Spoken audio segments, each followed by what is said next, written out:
Magnum ice cream is produced with precision and indulgence packed into every frozen bite. From creamy, slow-churned centers to thick chocolate coatings applied by the ton, the factory process is a high-speed dance of chilling and wrapping. In this video, we're going inside the machines and methods that bring this luxury dessert to life on a bigger scale than you've ever seen before. Production begins not with the ice cream or chocolate coating, but with the preparation and standardization of raw dairy ingredients, the core foundation of the Magnum bar. Tankers filled with fresh milk and cream arrive at the factory loading bay in refrigerated vehicles maintained at just above freezing point, typically around 2 degrees to 4 degrees. The incoming dairy is immediately transferred into holding silos, where it is kept agitated to prevent fat separation and bacterial buildup. Before the milk is accepted into the process line, samples are extracted for rapid testing.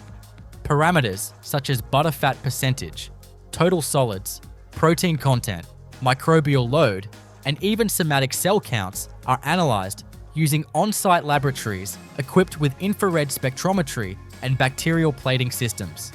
This ensures the milk meets the stringent quality criteria set by the manufacturer.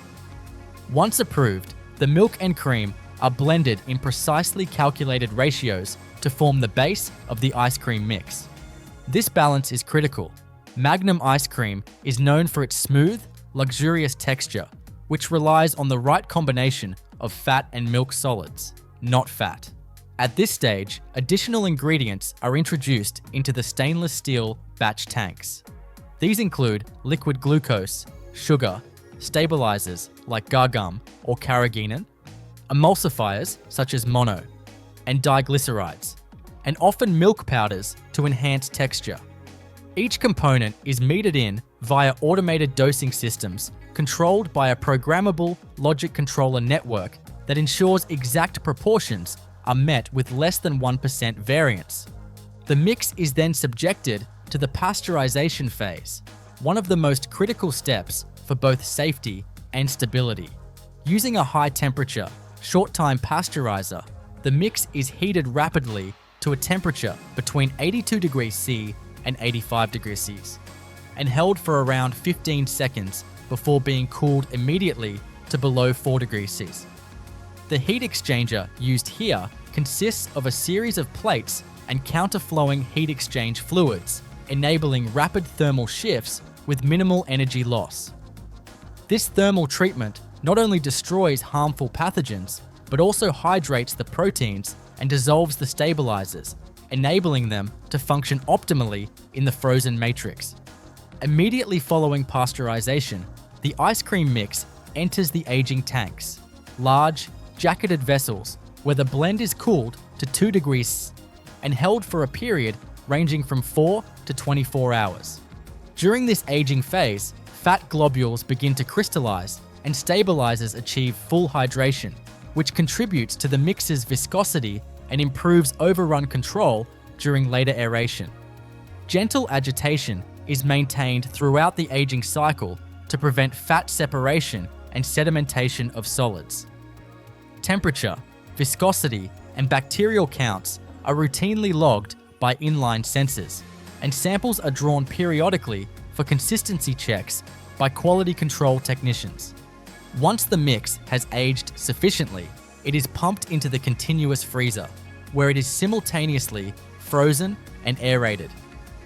The continuous freezer is essentially a cylindrical barrel surrounded by a refrigerant jacket and equipped with rotating scraper blades that keep the ice crystals fine and uniform.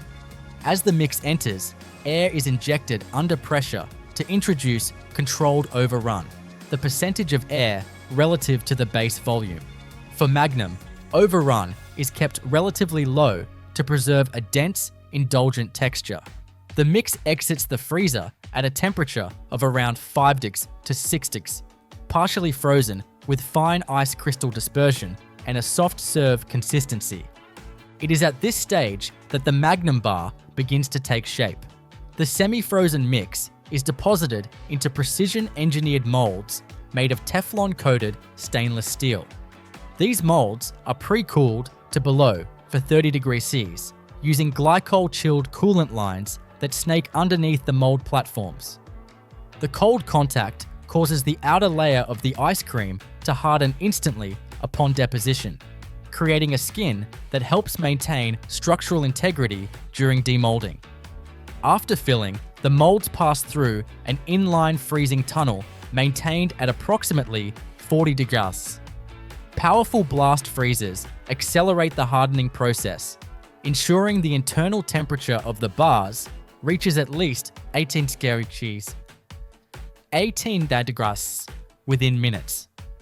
This rapid hardening locks in microstructure and minimizes crystal growth, which is essential for a creamy mouthfeel. Next comes the critical stick insertion step. As the bars harden, robotic arms fitted with heated insertion heads press sterilized wooden sticks into each bar's center. The sticks are kept in sealed hoppers and sterilized using either UV light or steam before being transferred via pneumatic feeders into position. Stick alignment must be precise to ensure each bar can be lifted cleanly during demolding and inserted into packaging later. Sensors beneath each mold cavity confirm insertion depth and orientation. Any bars failing this check are automatically diverted for rework. With the wooden sticks now firmly embedded and the bars fully hardened in their molds, the next major phase in Magnum ice cream production is demolding, a delicate process requiring split-second precision and advanced mechanical coordination. At this point, each bar is a solidified mass with a hardened exterior, but still susceptible to temperature variation and surface damage, making the demolding system one of the most finely tuned components on the line. The frozen molds containing the bars are inverted and brought into alignment with a series of vertical actuators mounted above a conveyor system. These actuators grip the wooden sticks gently using silicone-coated clamp mechanisms, applying a consistent amount of pressure to avoid cracking the ice cream body or loosening the stick. Once the sticks are securely held, a stream of warm air or a brief spray of heated glycol solution is applied to the outside of the metal molds, typically in the range of 10 to 20 degrees Cs, just enough to slightly loosen the outer ice cream surface from the mold walls without melting. This rapid and uniform temperature shift allows the bars to slide out cleanly under the force of the actuators pulling upward. Each demolded bar is then transferred, still suspended by the stick, to a moving belt designed to hold them upright and evenly spaced. This belt is made from food-grade material and includes individual slots or grips to maintain alignment through the upcoming coating process. From here, the bars proceed to the most visually iconic and technically demanding part of the entire operation: chocolate enrobing. The enrobing station is a tightly controlled, enclosed chamber where a continuous waterfall of molten chocolate flows in a recirculating loop. The chocolate used for Magnum bars is distinct in composition. It contains a high cocoa butter content and minimal added waxes, giving it that crisp snap upon biting. Before entering the enrober, this chocolate is tempered in a dedicated system that brings it through specific heating and cooling curves to create stable Type 5 cocoa butter crystals. This phase is essential for producing a glossy finish and preventing fat bloom. As each bar approaches the chocolate curtain, the conveyor briefly halts in precise synchrony with the dipper arms. These robotic arms tilt the bar downward and plunge it swiftly but smoothly through the chocolate bath. The immersion lasts only a fraction of a second, typically under 2 seconds, but during this time, the entire surface of the ice cream is coated uniformly. The mechanics of the dip are choreographed down to the millimeter to ensure that the stick remains free of chocolate while the coating reaches every part of the ice cream body. Upon exiting the bath, the chocolate instantly begins to set. Because the ice cream beneath is so cold, typically 18 degrees C or colder, the chocolate experiences rapid thermal shock, hardening into a crisp shell within seconds.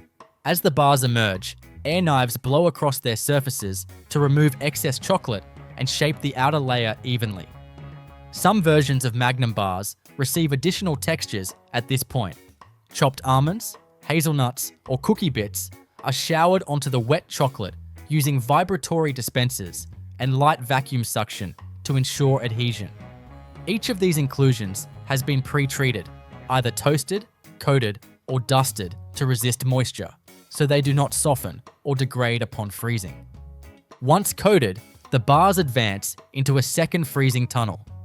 This blast freezer ensures that any heat absorbed during the enrobing process is neutralized and that the chocolate shell sets perfectly around the contours of the bar. The freezer runs at temperatures near 45 degrees Celsius and utilizes directed airflow systems to avoid creating turbulence that might blemish the chocolate surface. The duration of this pass-through varies by bar size and coating thickness, but generally lasts between 90 and 150 seconds. During this time, quality control cameras mounted along the exit conveyor scan each bar for coating defects, streaks, or deformations. After this final freeze, the bars are conveyed to the wrapping area. Each bar is gripped gently by a robotic picker on its stick and placed into the infeed of a flow wrapping machine. The wrapping film, printed with branding, flavor variants, production dates, and barcodes, is unrolled, formed into a tubular shape, and sealed around the bar in one fluid motion. Heat-sealing jaws cut and crimp the ends, creating an airtight pouch. The wrapping material is typically a metallized film laminate designed to block out moisture, light, and oxygen, all enemies of both texture and flavor in frozen products. Inline check weighers ensure that the bars fall within strict weight tolerances. Deviations can result from uneven chocolate coverage or improper portioning in the mold stage. Any over or underweight bars are rejected and sent to a rework station where they are melted down and reincorporated into the system after appropriate quality checks. Properly wrapped bars are then grouped by flavor and SKU using high-speed diverters and placed into cardboard trays or cartons, which are sealed, labeled, and barcoded using automatic case packers. These cartons are loaded onto pallets using a robotic palletizer programmed for weight distribution and cube efficiency. Before exiting the production area, pallets are shrink-wrapped and tagged with RFID or QR codes for tracking. The full pallets are transported by forklift or automated guided vehicle to blast freezers for storage. These freezers are held at 25 degrees and are designed for rapid inventory turnover. Each pallet's temperature history, production time, ingredient batch, and destination are logged in a centralized warehouse management system. First in, first out algorithms control shipment priority, ensuring that no bar stays in storage longer than necessary, preserving texture and freshness. After the bars have been securely wrapped and palletized, they transition from the manufacturing floor into the factory's frozen storage network, a critical intermediary stage in the Magnum production chain where both product preservation and logistics optimization begin to converge. This cold storage system is far more than a simple deep freezer. It is a highly orchestrated environment equipped with real-time telemetry, precision airflow distribution, and digital inventory tracking, ensuring every bar remains at its peak state before being dispatched for delivery. The storage freezers are typically divided into temperature-zoned areas ranging from 18 degrees C to 25 degrees, optimized for different product formats and packaging densities. High-density SKUs, such as multi-pack bars or bulk retail boxes, are placed in the coldest zones to maximize shelf life stability, while single-serve impulse items are stored in slightly warmer zones to streamline short-term logistics. Inside these freezers, robotic retrieval arms or guided forklifts transport pallets to predefined shelving zones. Each zone is outfitted with infrared thermometers, humidity sensors, and airflow regulators to prevent condensation or ice buildup that could damage the cartons or weaken the sealed film barrier. While in cold storage, automated warehouse management systems continuously monitor inventory age, rotation, and batch performance. Every bar remains fully traceable, with its exact ingredient batch, mold cavity, coating time, and line number recorded through an integrated MES. If a quality issue were to arise, this traceability allows technicians to isolate affected bars within seconds. Cold chain integrity is paramount, and sensors embedded in the pallets or wrapping log temperature conditions during the entire resident's time in storage. Any deviation from the defined range triggers alerts and flags the inventory for quarantine and inspection. Parallel to this storage phase, a rigorous battery of quality control procedures operates both during and after the production cycle. Finished Magnum bars are randomly pulled from the line at hourly intervals and sent to a dedicated sensory and analytical lab adjacent to the main production hall.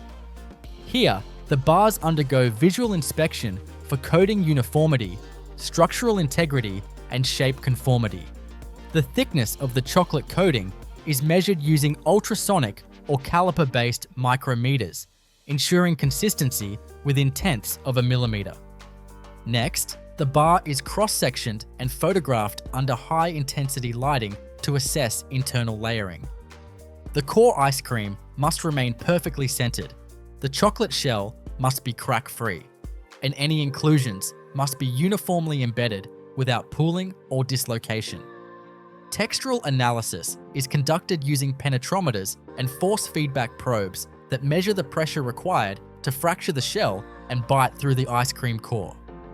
These metrics are compared against benchmark values set during product development to confirm mechanical mouthfeel.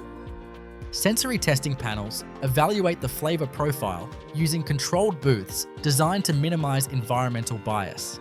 Trained tasters assess chocolate intensity, creaminess, sweetness, and aftertaste on a standardized scale. Each sample is anonymized and scored, with deviations outside the preferred range prompting a production review. In parallel, chemical analysis is carried out on composite samples to verify fat content, moisture, overrun, sugar distribution, and microbiological purity. All this data is fed into a central quality dashboard for real-time decision-making. To ensure that production machinery remains precisely calibrated, regular line audits are performed. Each depositor, enrober, stick inserter, and flow wrapper is assigned a maintenance interval based on output cycles. Lubrication, part alignment, and temperature consistency are checked on a rotating basis. For example, chocolate temperature sensors in the enrobing curtain are calibrated weekly against certified thermometers, while the stick insertion depth is confirmed with laser displacement sensors that log each bar's stick angle and alignment. Product variations, such as Magnum Double Caramel, white chocolate, almond, or vegan, require even more detailed calibration. When switching from one flavor to another, all pipes, nozzles, and hoppers are flushed using food-grade cocoa butter or neutral base mix to avoid cross-contamination. Lines are then sanitized using automated clean-in-place systems that circulate heated detergent and rinse solutions through every component that touches product. Once cleaning is complete, allergen swabs and ATP bioluminescence tests verify cleanliness at microscopic levels before new production begins. Every variation also requires a recipe file update in the PLC that governs the line. The chocolate enrober must adjust flow rate, curtain height, and bath temperature. The depositor head must modify mix viscosity settings. Even the stick length might differ for some variants, prompting a change in insertion arm programming. These configuration changes are downloaded from a master control system, and operators confirm each one through a validation checklist before resuming operation. As the bars prepare for outbound shipping, one of the most critical phases begins: maintaining cold chain logistics during transport. The pre-loaded pallets are transferred directly into refrigerated trucks or shipping containers via insulated loading docks. These vehicles are pre-cooled to the precise temperature specifications required for Magnum bars, usually between 20 degrees and 25 degrees C. Internal air circulation systems ensure even cooling throughout the trailer volume, avoiding temperature stratification that could impact bars located farther from the cooling unit. Each shipment is accompanied by a set of digital loggers that record temperature, humidity, and transit shocks every few minutes. This data is transmitted via GPS or cellular networks to the logistics center, where fleet managers monitor every vehicle en route. If a truck's internal temperature climbs beyond safe levels due to equipment failure or unexpected delays, contingency protocols are activated, rerouting the shipment to the nearest cold facility or triggering a recall. These protections help preserve the critical texture and taste of every Magnum bar, which can be compromised by even a single degree of fluctuation for extended periods. Distribution partners receiving these shipments are required to adhere to strict unloading protocols. Products must be moved from truck to freezer in less than 20 minutes, with continuous temperature logging. Many larger retailers use automated freezer loading docks to receive pallets without breaking the cold chain, scanning barcodes to match inventory with preset planograms and shelf life tracking systems. Smaller vendors or international importers are provided with insulated container modules that extend cold hold time even during manual unloading. All these back-end systems are orchestrated to ensure that when a consumer opens a Magnum bar at home, in a store, or from a vending freezer, the product inside offers the exact experience intended by its designers. The chocolate snaps sharply and cleanly. The ice cream is dense, creamy, and never icy. The stick is sturdy and splinter-free, and the flavor balance, whether it's almond, white, vegan, or double chocolate, is consistent down to the smallest nuance. As we enter the final phase of Magnum's industrial journey, the spotlight shifts to the design, packaging, sustainability integration, and long-term innovation strategies that make this ice cream bar not just a consumer favorite, but a symbol of precision food engineering. Packaging is often the first physical interaction a customer has with the product. And for Magnum, the outer wrap is designed with both functional and sensory intent. The laminate films used in Magnum's wrappers are multi-layer composites combining polyethylene, polyester, and aluminum foil or metallized film. These layers provide high oxygen and moisture barriers while maintaining flexibility, printability, and cold resistance. The films arrive at the facility in massive master rolls, which are stored in climate-controlled zones to prevent curling or brittleness before use. These rolls are mounted on automated unwinding systems on the packaging lines. Each sheet is tensioned and aligned using servo-driven guide rollers that correct for any drift to ensure that the printed graphics stay centered on each bar. The horizontal form-fill-seal machines then synchronize with the bar infeed, wrapping the film around the bar at high speeds, typically over 300 bars per minute per line. The film is heat-sealed using crimp jaws heated to precise temperatures. These jaws not only seal the horizontal seam, but also create tight folds at the ends of each wrapper. An integrated thermal printer marks each wrapper with production codes, expiry dates, and traceability information in real time. Any deviation in seal integrity or print clarity is detected by vision systems and ejected immediately from the belt. Magnum's packaging is also designed for efficient secondary handling. Cartoning machines group bars into branded trays or cartons, depending on whether they're intended for multi-pack retail formats, food service channels, or promotional displays. The cartons themselves are formed from pre-die cut blanks, glued using food-safe adhesives, and sealed under pressure rollers to ensure structural rigidity, especially under frozen conditions. Cartons are also barcoded and batch-coded before being automatically palletized. To minimize environmental impact, Magnum's production sites have embraced aggressive sustainability benchmarks. These include transitioning to recyclable wrappers, reducing water usage per unit of product, and optimizing energy usage across refrigeration and process heating systems. Some facilities utilize ammonia-based refrigeration systems, which are more energy efficient and environmentally safer than legacy hydrofluorocarbon coolants. These chillers are integrated into the factory's centralized energy management system, which tracks kilowatt-hour consumption per production line and flags anomalies for maintenance teams. Heat generated from the pasteurization units, chocolate tempering systems, and compressors is recaptured via heat exchangers and redirected to pre-warm cleaning water or maintain ambient air temperatures in cold season operations. Additionally, LED lighting systems, motion sensor-based equipment activation, and variable frequency drives on motors are now standard throughout newer Magnum production lines to reduce electrical draw without sacrificing throughput. Packaging waste from trimmings or rejected wrappers is segregated and sent to authorized recyclers.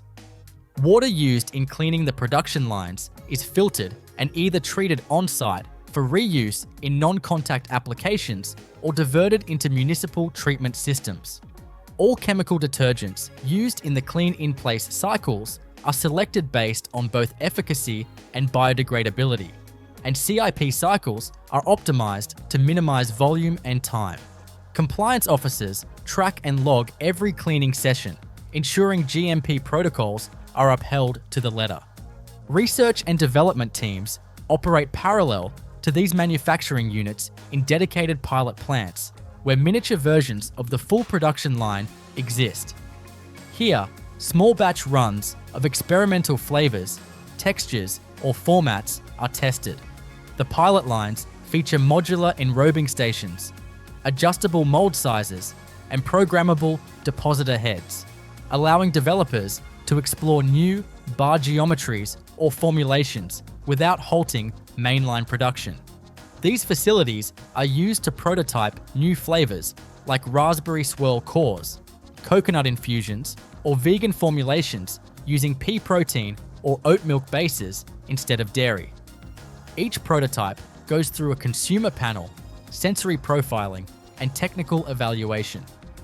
Key considerations include melt behavior, shell adhesion, storage resilience, and whether the innovation is compatible with existing high-speed equipment.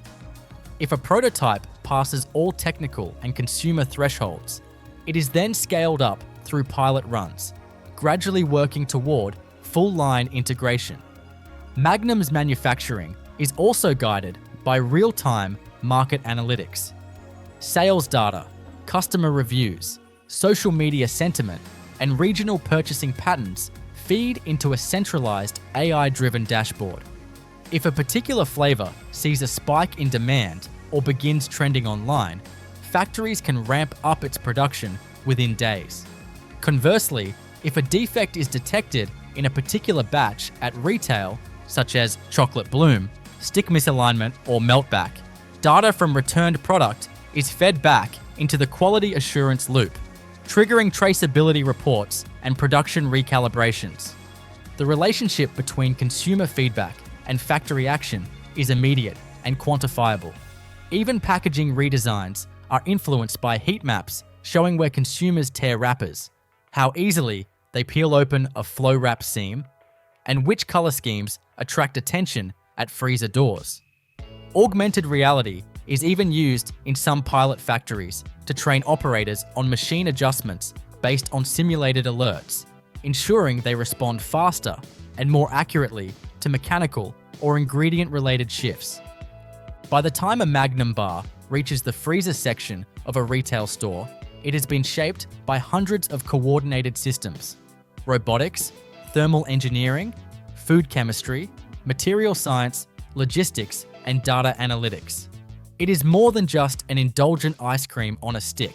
It is the result of advanced cold manufacturing, sustainable process design, and real-time global demand orchestration. Every bite, every snap of chocolate, every silky spoonful of ice cream is engineered to deliver an exact sensory profile, time and time again. Industrial sugar production begins with harvesting, and depending on the region and facility specialization, the factory will receive either sugarcane or sugar beets. These two crops require distinct processes to extract sucrose, though many of the underlying steps, washing, crushing, juice clarification, and concentration, are similar in principle but differ in machinery, timing, and chemical inputs. Let's start with sugarcane. Sugarcane is a tall, fibrous grass grown in warm, tropical climates. It is harvested either manually, using machetes, or mechanically using harvesters that cut the stalks and strip the leaves in a single pass. Once cut, the cane begins degrading immediately, so it must be delivered to the processing facility quickly, typically within 24 to 48 hours, to preserve sucrose content and prevent microbial activity that would convert sugar into acids. The cane arrives at the factory by truck and is offloaded into massive intake yards. These yards are equipped with cranes or grab loaders that lift entire truckloads of cane and dump them onto conveyors that feed the primary cleaning line. Before any juice can be extracted, the cane must be washed to remove soil, leaves, and insects.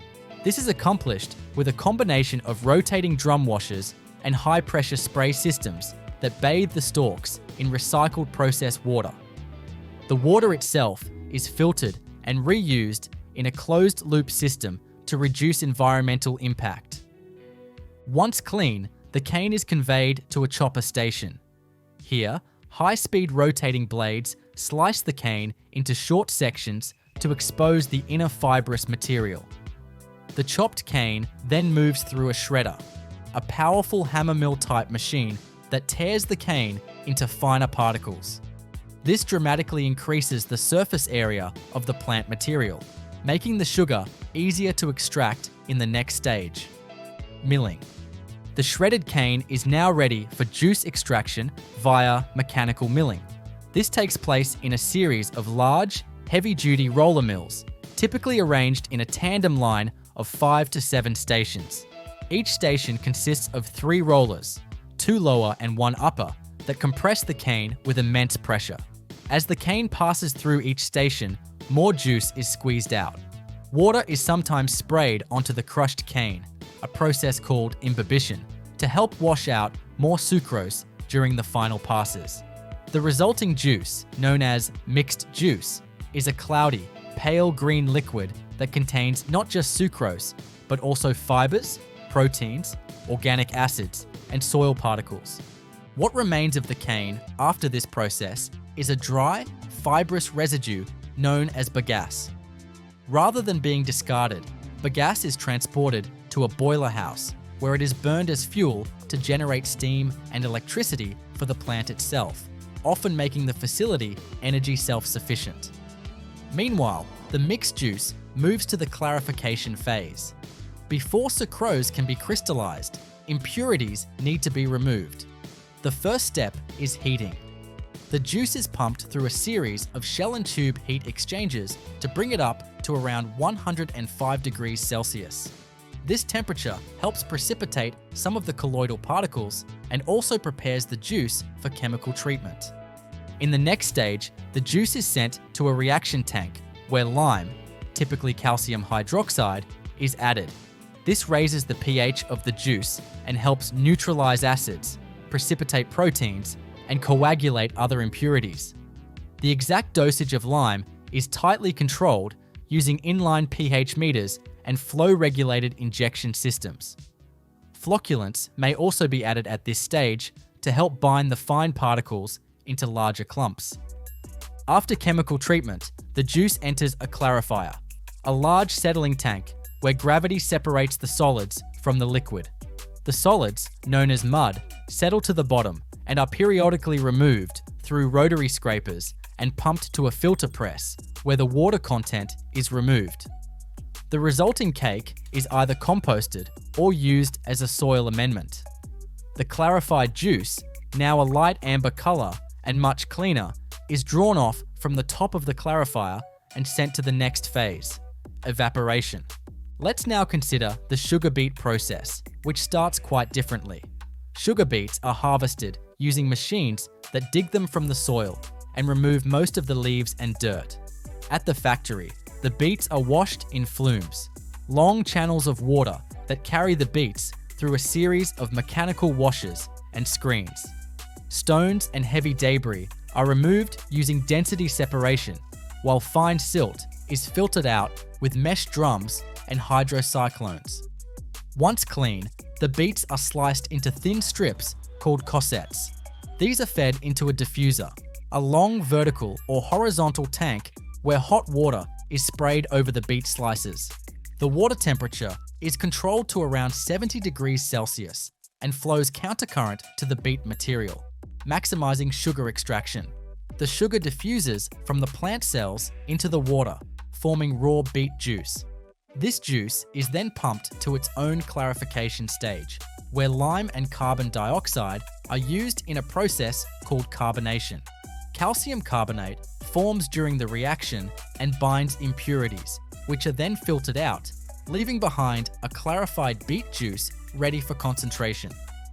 Both the cane and beet clarification processes converge at this point. They now have a clean, thin juice rich in dissolved sucrose. The next step in both methods is evaporation, which we'll explore in full detail in the following section. But for now, we've completed the complex, high-volume, highly monitored beginning of sugar manufacturing, where plant material is transformed, filtered, and chemically prepared for crystallization. Every moment of this phase is controlled with real-time feedback systems, mechanical separation equipment, and chemical treatments that must be perfectly balanced to set the stage for pure, white sugar to eventually take form. With the clarified juice now prepared, whether from sugarcane or sugar beets, the next major operation in industrial sugar production begins: evaporation. This process is designed to concentrate the diluted juice, which at this stage contains roughly 12 to 16% sucrose by weight, into a thick syrup known as thick juice or syrup, with a sucrose content of about 60 to 70%. The transition from thin juice to syrup is achieved by removing most of the water through a carefully staged thermal process. This concentration step is not just about volume reduction, it also creates the right conditions for crystallization to occur later with control and precision. Evaporation in a sugar factory is typically carried out using a multi-effect evaporator system. These systems are composed of 5 to 6 large vertical vessels, known as effects, connected in series. Each effect operates at a slightly lower pressure than the one before it, allowing the juice to boil at progressively lower temperatures. This setup significantly improves energy efficiency. Steam generated in one effect is reused to heat the next, conserving thermal energy throughout the process. The clarified juice enters the first effect and is heated with steam to just above its boiling point, typically around 115 degrees Celsius. As the juice boils, water vapor is released and rises to the top of the vessel, while the increasingly concentrated juice remains below. The steam from this first vessel is then routed into the heating coils of the second effect, where it causes the juice in that chamber to boil at a slightly lower temperature due to its reduced pressure.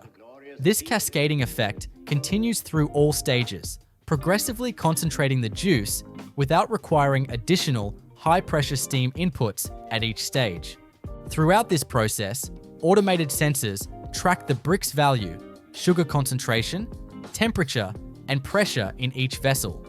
Flow controllers and level sensors regulate how much juice is transferred from one effect to the next, ensuring consistent residence time and thermal exposure.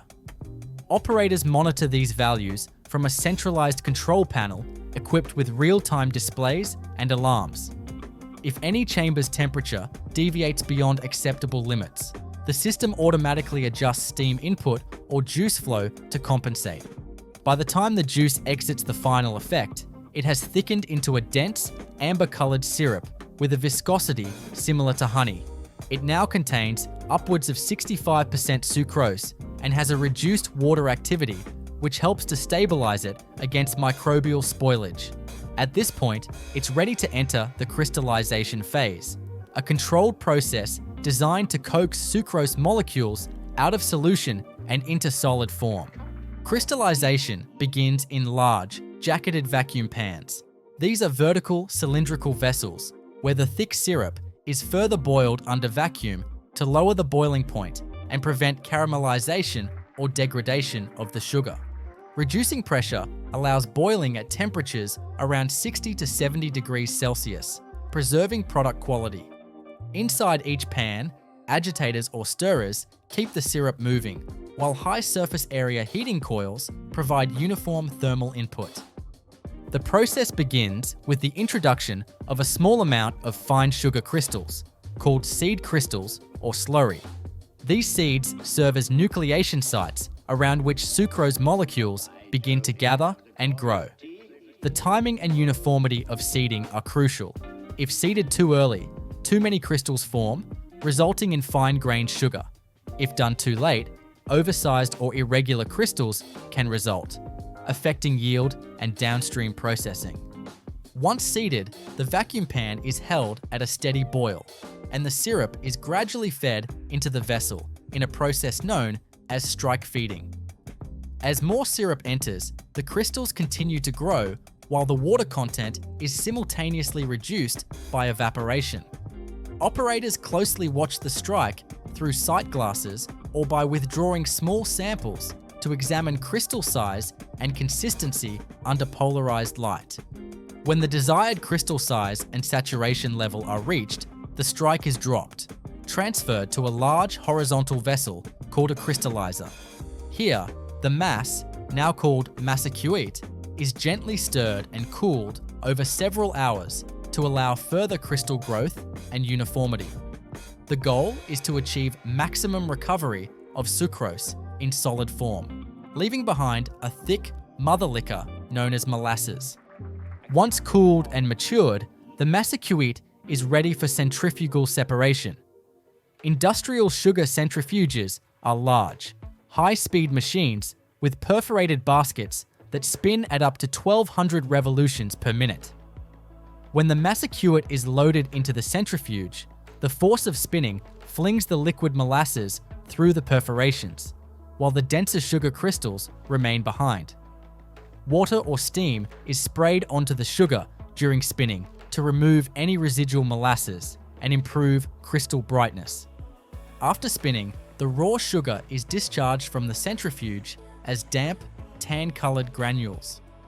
If the plant's end product is raw sugar, for example, in a raw cane sugar mill, this product is conveyed to dryers and then bagged or bulk loaded for transport to a separate refinery. However, in a full refining operation or beet sugar plant, further purification steps are carried out to produce white, food-grade refined sugar. The raw sugar is sent to a melter where it is dissolved in hot water to form a clear sugar liquor. This liquor undergoes multiple filtration steps, including activated carbon treatment and phosphatation or carbonatation, depending on the process. These methods remove colorants, organic compounds, and trace minerals. In the case of carbonatation, lime and carbon dioxide are added to form calcium carbonate, which binds impurities and is filtered out. After decolorization and final filtration, the sugar liquor is sent through a second crystallization stage, nearly identical to the one used for raw sugar, but this time targeting higher purity and clarity. The white sugar crystals formed in this process are sharper, brighter, and finer than raw sugar and are typically centrifuged, washed, and dried in a fluidized bed dryer. This dryer suspends the crystals on a bed of warm air that circulates through the granules, gently removing moisture without breaking the crystals. The final product is pure, white granulated sugar with a typical purity of 99.9% sucrose. It is cooled to ambient temperature and stored in silos constructed of stainless steel or food-grade plastic protected from moisture and pests. These silos are equipped with temperature and humidity sensors, along with vibrating floors or fluidizing systems to prevent caking or compaction during long-term storage.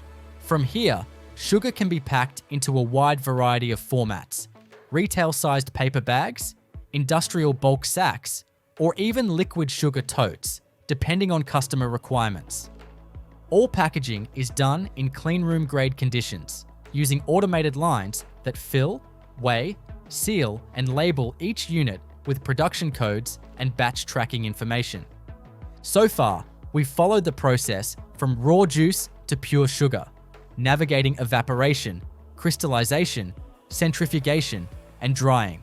The next segment will explore how factories handle byproducts like molasses, manage energy usage with bagasse or beet pulp, and maintain food safety, quality assurance, and environmental compliance throughout continuous 24/7 operations. Now that the core crystallization and drying stages of sugar manufacturing have produced refined, food-grade white sugar, the final phases of the industrial process turn to three key pillars: byproduct management, energy and sustainability practices, and rigorous quality control systems that ensure every grain of sugar meets the specifications for purity, safety, and consistency. Modern sugar factories are not only high-output food production plants, they are also vertically integrated resource management systems designed to handle waste, generate energy, and produce multiple co-products with commercial value. Let's begin with molasses. After the centrifugation stage, once sugar crystals have been separated from the remaining syrup, what's left behind is a dense, dark, viscous liquid, molasses.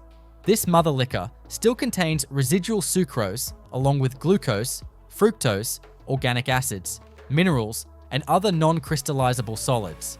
The amount and composition of molasses can vary based on the raw material, cane or beet, the efficiency of crystallization, and the desired yield of refined sugar.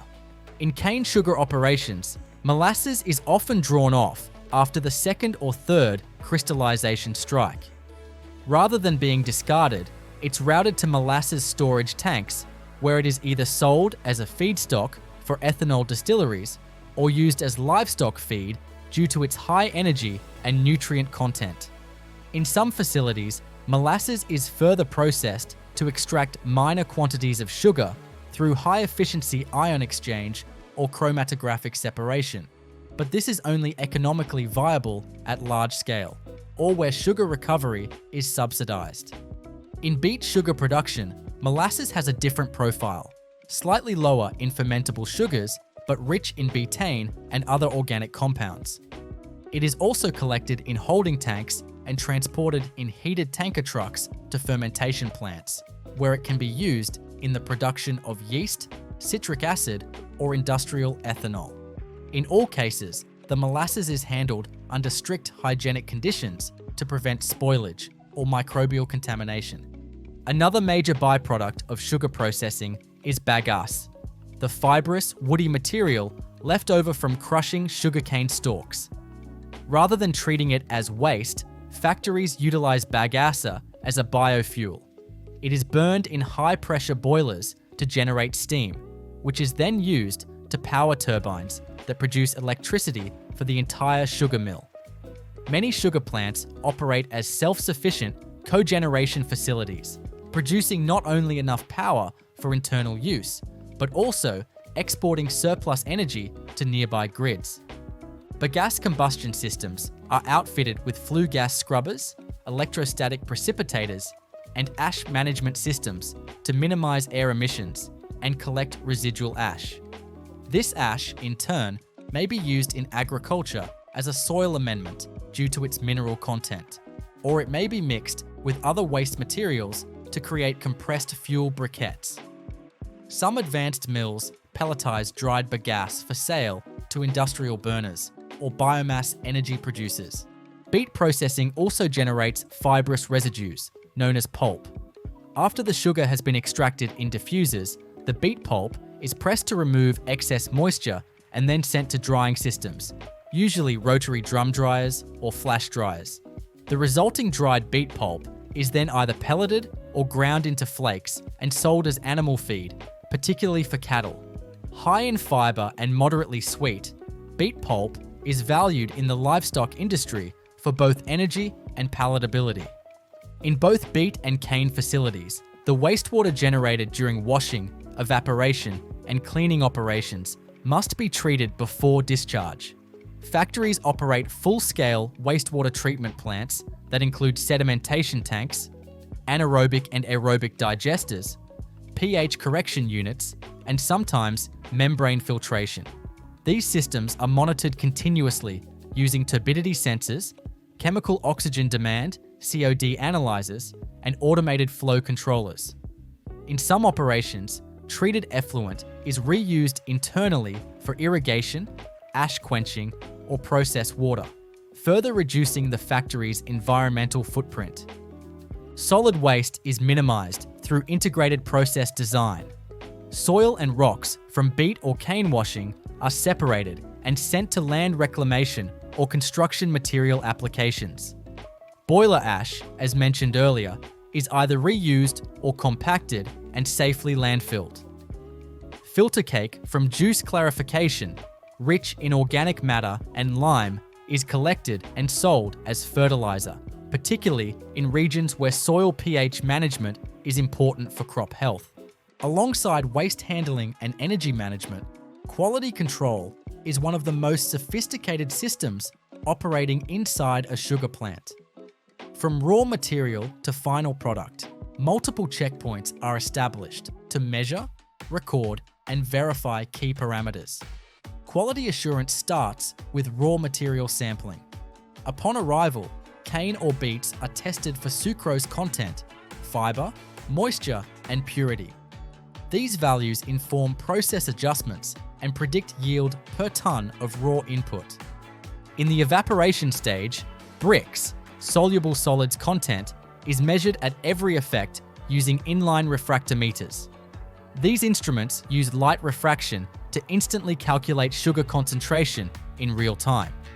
Operators can adjust feed rates, heating input, or flow pressure based on these readings to maintain target consistency. During crystallization, samples are withdrawn at set intervals and examined under microscopes for crystal shape, size distribution, and purity. Technicians monitor the color using ICUMSA, International Commission for Uniform Methods of Sugar Analysis, standards, with high purity white sugar scoring under 45 ICUMSA units. If color values trend too high, indicating the presence of residual molasses, operators can make real-time adjustments to seeding rates or massacute concentration. After drying and cooling, sugar samples are run through particle size analyzers and moisture content meters. The particle size must fall within strict specifications depending on the final use. Granulated table sugar, for instance, has tighter specs than coarse industrial sugar, destined for beverages or confections. Moisture content is typically targeted below 0.05% to ensure long shelf life and prevent clumping. Final color, purity, and turbidity tests are logged digitally and associated with specific batch codes for traceability. Packaged sugar is subjected to additional inspection. Bags, sacks, or containers are weighed using high-speed check weighers that verify fill accuracy to within plus or minus 0.2% of the labeled net weight. Vision systems inspect print clarity, barcode legibility, and seam integrity.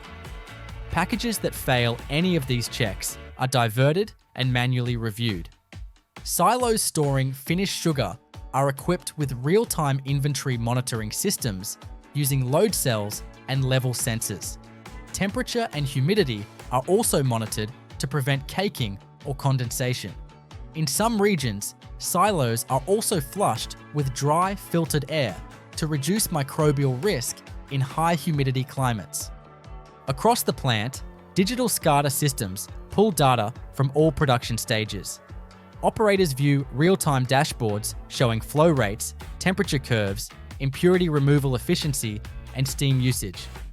These systems not only ensure daily operational control, but also provide long-term analytics for performance improvement. Advanced factories even deploy machine learning tools that analyze historical data to predict maintenance needs or recommend minor adjustments to maximize recovery rate and minimize energy consumption.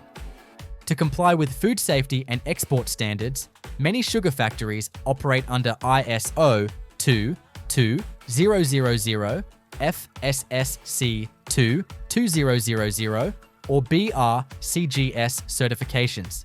This requires documented hazard analyses, allergen control programs, cleaning protocols, and traceability audits.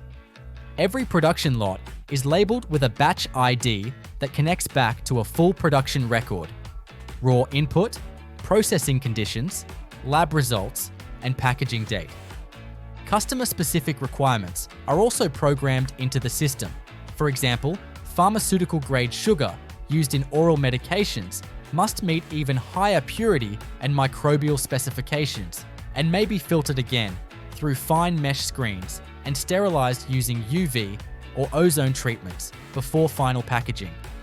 In some cases, sugar is converted into liquid form, known as liquid sucrose or invert sugar, by dissolving granulated sugar in heated, purified water and, in the case of invert, breaking down sucrose into glucose and fructose using acid or enzymatic hydrolysis. These liquid sugars are pumped into sterile tankers or IBCs, intermediate bulk containers, and shipped under temperature-controlled conditions to manufacturers in the beverage, dairy, or baked goods industries. Even at this late stage, the role of the sugar factory is far from static. Engineers continue monitoring consumption trends, regulatory shifts on added sugars, and regional demand to adjust capacity and format offerings. New packaging materials, biodegradable options, and energy recovery systems are constantly being evaluated and trialed, keeping the entire facility in a state of adaptive optimization.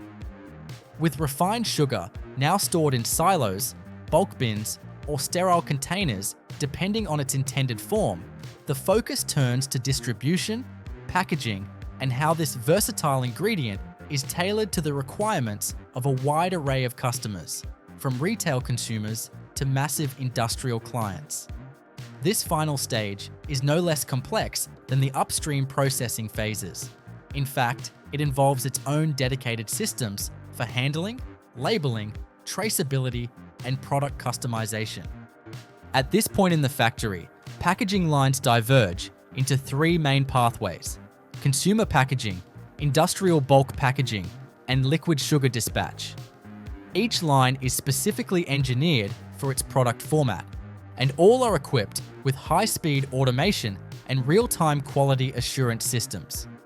For retail products, such as granulated white sugar sold in 1 kilogram or 2-pound paper bags, the packaging line begins by feeding dry sugar through a vibratory chute into a vertical form-fill seal machine. The sugar passes through a flow meter and enters a funnel that drops it into a pre-formed bag made from food-grade paper or composite film. These bags are formed, filled, and sealed in one continuous motion. The machine prints batch numbers, expiration dates, and sometimes QR codes or traceability data on each bag. Each filled package passes through a metal detector and X-ray scanner to ensure that no foreign objects are present. Then, check weighers confirm that the net content is accurate within a narrow margin. Any under or overweight packages are automatically rejected and flagged for operator review. The approved bags are collected into bundles, often shrink-wrapped into 10 packs, and sent to palletizers that stack them for warehouse distribution. For industrial customers, packaging formats differ significantly. Sugar may be packed into 25 kilogram woven polypropylene bags, 50 kilogram sacks, or even 1-ton bulk bags called FIBCs, flexible intermediate bulk containers. These bags are filled using gravity-fed hoppers mounted on load cells that ensure weight accuracy. The production of Red Bull starts long before the filling lines come to life. It begins at the sourcing and logistics stage, where each raw material used in the drink is carefully specified, contracted, and verified to meet the company's global quality standards. Although the ingredient list appears relatively simple: water, sucrose, glucose, citric acid, carbon dioxide, caffeine, taurine, B vitamins, and flavorings, the level of control and traceability involved in acquiring each component is remarkably complex. We begin with the most abundant ingredient: water. Water makes up the vast majority of the product, and its quality is absolutely critical. Unlike municipal tap water used in smaller food and beverage operations, the water used in Red Bull production must conform to pharmaceutical-grade purity standards. This means it undergoes extensive filtration, mineral balancing, and microbiological testing before it ever reaches the mixing tanks. In most Red Bull factories, water is drawn from deep, protected aquifers or dedicated water sources that are tested daily. The water is pumped into on-site treatment plants where it first passes through coarse filtration to remove particulate matter like sand or debris. It is then passed through activated carbon filters to strip away chlorine, organic compounds, or any remaining trace contaminants that could affect taste or chemical stability. The next step is typically reverse osmosis, a membrane-based filtration system that removes dissolved solids at a molecular level. This process reduces the water to an ultra-clean base, free of minerals, microbes, or off flavors. Once the water is purified, it enters holding tanks constructed from polished stainless steel. These tanks are fitted with level sensors, CIP spray heads, and temperature regulation systems to maintain stability. Water is kept in motion using gentle agitators or circulation pumps to avoid stagnation and ensure readiness for blending. Meanwhile, the sugar content of Red Bull, derived from both sucrose and glucose, requires its own specialized preparation. Red Bull uses a combination of these two carbohydrates to create its sweet but not overly cloying flavor profile. These sugars are sourced from sugar beets and corn and arrive at the plant either in dry crystalline form or as concentrated syrups, depending on regional supply chains. In facilities that receive dry sugar, the ingredient is pneumatically conveyed from delivery trucks into sealed sugar silos. These silos are climate controlled to prevent moisture absorption and equipped with weight sensors to track inventory in real time. When ready for production, the sugar is transferred to large dissolving tanks where it is combined with hot, purified water and mixed using high shear agitators to create a uniform syrup. This syrup is passed through mesh filters to remove any undissolved particles, then sent to a holding tank where it is cooled and held under sterile conditions. For glucose syrup, the process is slightly different. Delivered in bulk liquid containers or tanker trucks, the syrup is pumped through heated, insulated lines to prevent crystallization during transfer. Inline flow meters and viscosity sensors are used to ensure consistency. Once in the storage tanks, the glucose syrup is sampled and tested for pH, sugar concentration, and microbial stability before being cleared for blending. Now comes taurine, one of the most distinctive and chemically sensitive ingredients in the formula. Taurine is an amino acid-like compound that plays a role in neurological development and cellular hydration.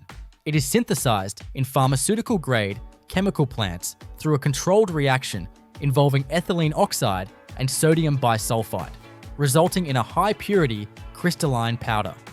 Red Bull does not extract taurine from animal sources. It is entirely synthetically produced for purity and consistency.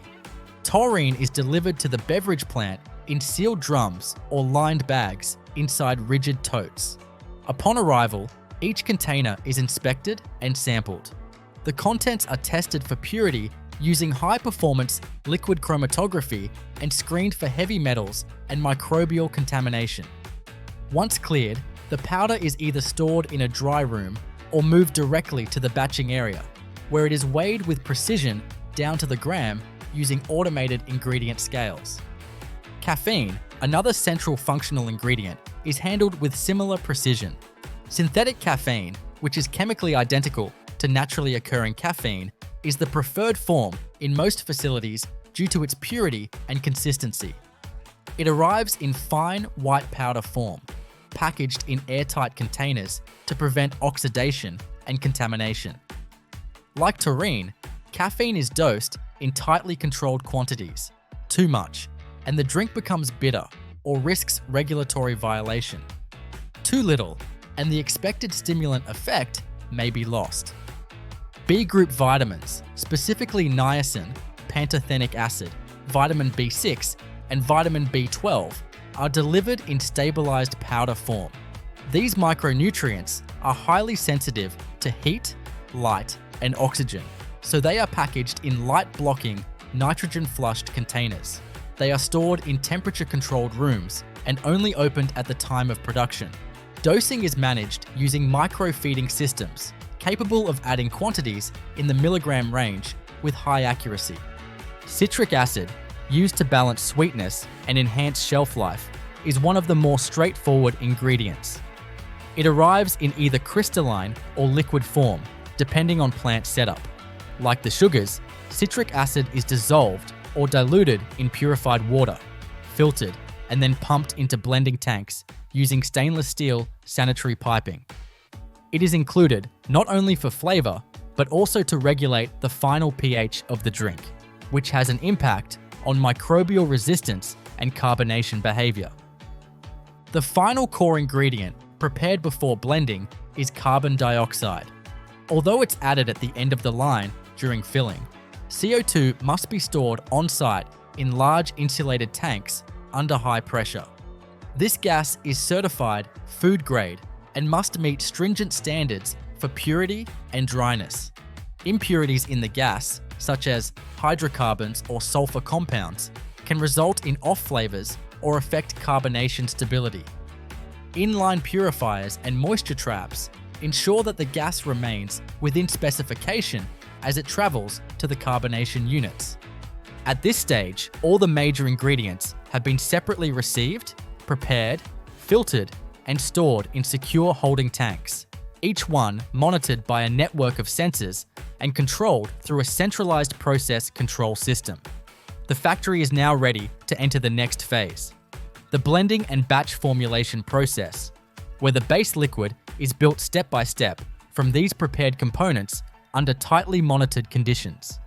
Inside the blending hall of a Red Bull manufacturing plant, massive stainless steel tanks, often tens of thousands of liters in capacity, stand ready to receive pre-prepared ingredients. Each of these tanks is built with industrial mixers at the base and along the walls, with baffles designed to eliminate dead zones and ensure even distribution of all ingredients once mixing begins. These aren't just glorified vats, they're engineered systems with flow sensors, agitation controllers, and automated dosing inlets. Blending starts with the base, purified water. A calibrated volume is pumped into the blending tank. From here, the sweetener solution is added. By this point, the sugar and glucose have been dissolved into a consistent syrup in separate vessels and passed through fine mesh filters to remove any undissolved particles. They're now gravity-fed or pumped into the main tank through metered valves, which record the exact volume added in real time. At this stage, the solution is still colorless, with a mild sweetness and a viscosity slightly thicker than water. Stirring begins slowly, just enough to encourage circulation without aerating the mixture prematurely. Once the sweet base is established, the functional ingredients are added in a very specific sequence. This isn't just for convenience, it's chemical. Caffeine, taurine, and vitamins each behave differently depending on the pH, temperature, and concentration of the liquid they're introduced into. To ensure even dissolution, caffeine is dosed in carefully, often pre-blended into a neutral, aqueous solution to avoid clumping. Taurine, being more soluble, can be introduced directly, but at a steady rate to avoid localized saturation. The temperature of the blend is strictly controlled during this entire process, typically kept between 10 degrees C and 15 degrees. Keeping the temperature low helps prevent degradation of the heat-sensitive components, especially the B vitamins, and also limits the risk of microbial growth. Inline cooling jackets on the tank walls help regulate this, while digital sensors constantly send data to the factory's main control panel. After the active ingredients are in and fully dissolved, the next step is homogenization. While Red Bull is a clear drink and doesn't have oil-based elements like some emulsified beverages, this process is still used to ensure complete molecular distribution. A high-speed rotor-stator mixer is activated to subject the liquid to intense shear forces, ensuring that no microclumps or undissolved pockets remain. Think of this as the industrial version of making sure your recipe has no lumps, but at a scale where a few unblended grams could ruin an entire batch worth millions of servings. Once homogenized, the blend is passed through a fine filter system, often absolute rated filters that remove particles down to the sub-micron level. This is the final polish of the beverage, ensuring not just clarity and texture, but also eliminating any particulate matter that could interfere with carbonation or filling equipment. Now, the finished liquid base is sent to a storage tank, often referred to as the balance tank, which feeds the carbonation system. At this stage, the liquid is still uncarbonated. Carbonation must be done with surgical accuracy, both in timing and in gas levels. Too early, and carbon dioxide can escape during filling. Too late, and the drink will feel flat. Before carbonation, the balance tank contents are degassed using a gentle vacuum system to remove any dissolved air from the blend, air that could interfere with carbonation or introduce unwanted oxygen into the final product, leading to flavor instability over time. Carbonation is introduced through a high-precision saturator.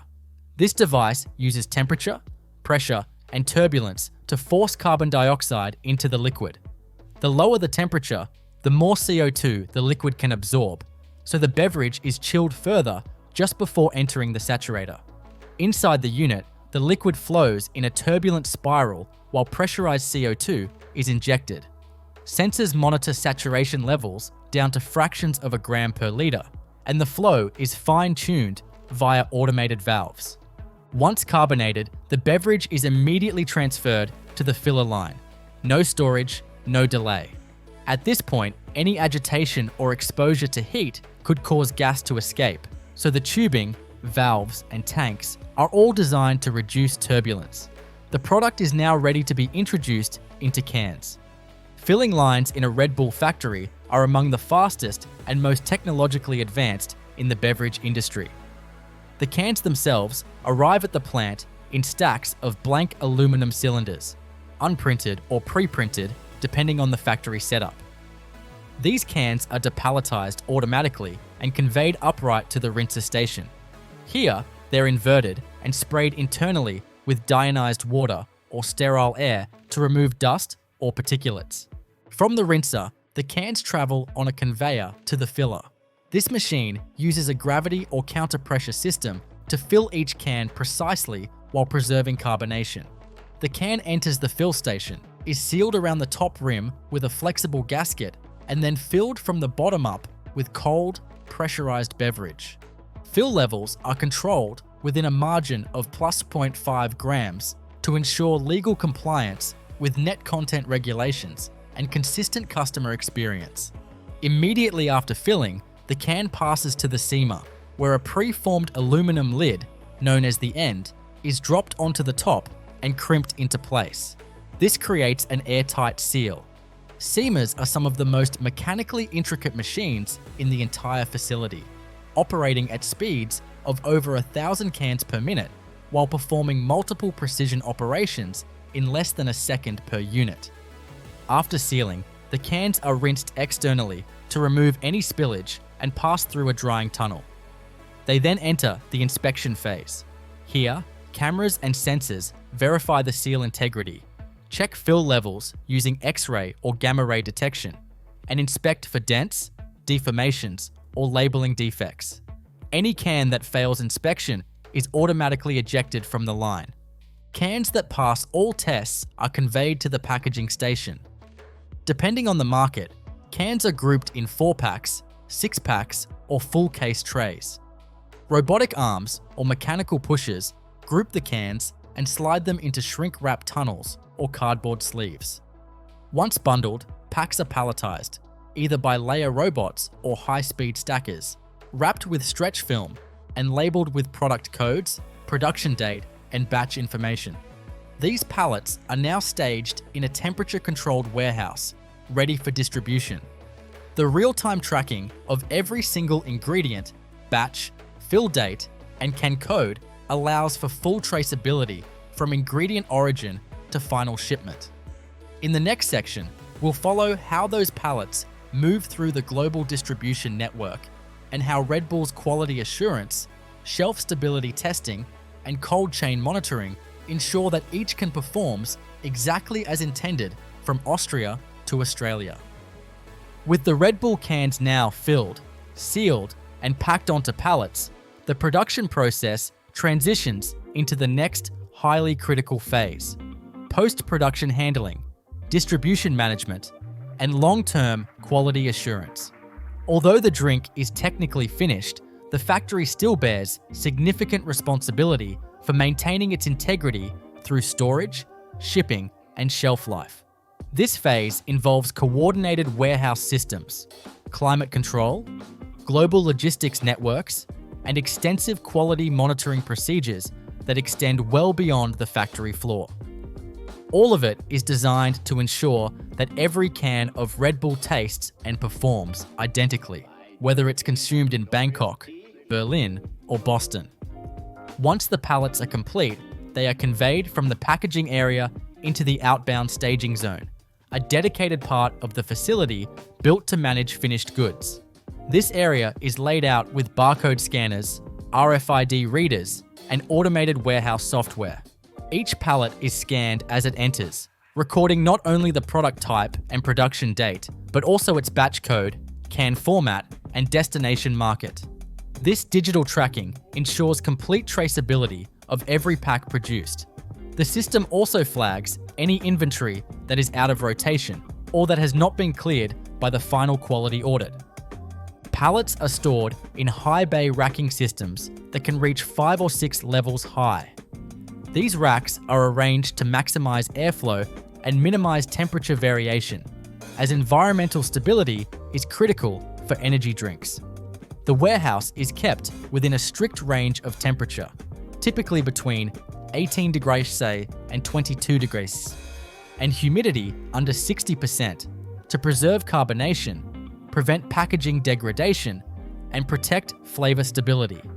Light exposure is minimized using tinted overhead fixtures or motion sensor lighting, since prolonged light can interact with the contents of clear or thin-walled aluminum containers, subtly affecting taste or causing internal discoloration. But before any pallet leaves the facility, it must be cleared through a final release protocol. This involves sampling from each production batch, typically 1 out of every few thousand units. These samples are sent to the in-house quality control laboratory for a battery of tests. Microbial testing is conducted to ensure that the beverage remains free from bacteria or yeast. Although Red Bull is not pasteurized, its low pH and high CO2 content provide natural protection, and the factory's sterile filling conditions act as a critical control point. Nonetheless, post-fill samples are incubated in climate-controlled chambers for 72 hours and checked for any microbial activity. Simultaneously, chemical stability tests are performed to verify that the concentrations of caffeine, taurine, sugars, acids, and vitamins are within tight tolerances. Each test is logged, reviewed, and signed off by senior lab technicians. Once the data passes review, the production batch is cleared for shipping.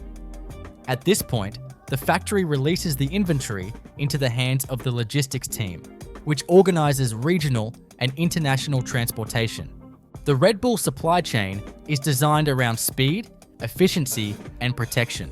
Because the drink is sold in more than 170 countries, it requires a global distribution system that can manage environmental variables, transit times, and regulatory differences across continents.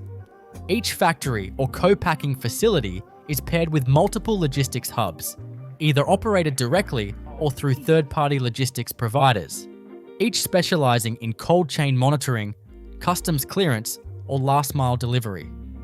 Shipping conditions are tightly controlled. While Red Bull cans are shelf-stable and do not require refrigeration, they are sensitive to excessive heat and should not be exposed to prolonged freezing. Therefore, all transportation routes are mapped to avoid extreme temperature exposure.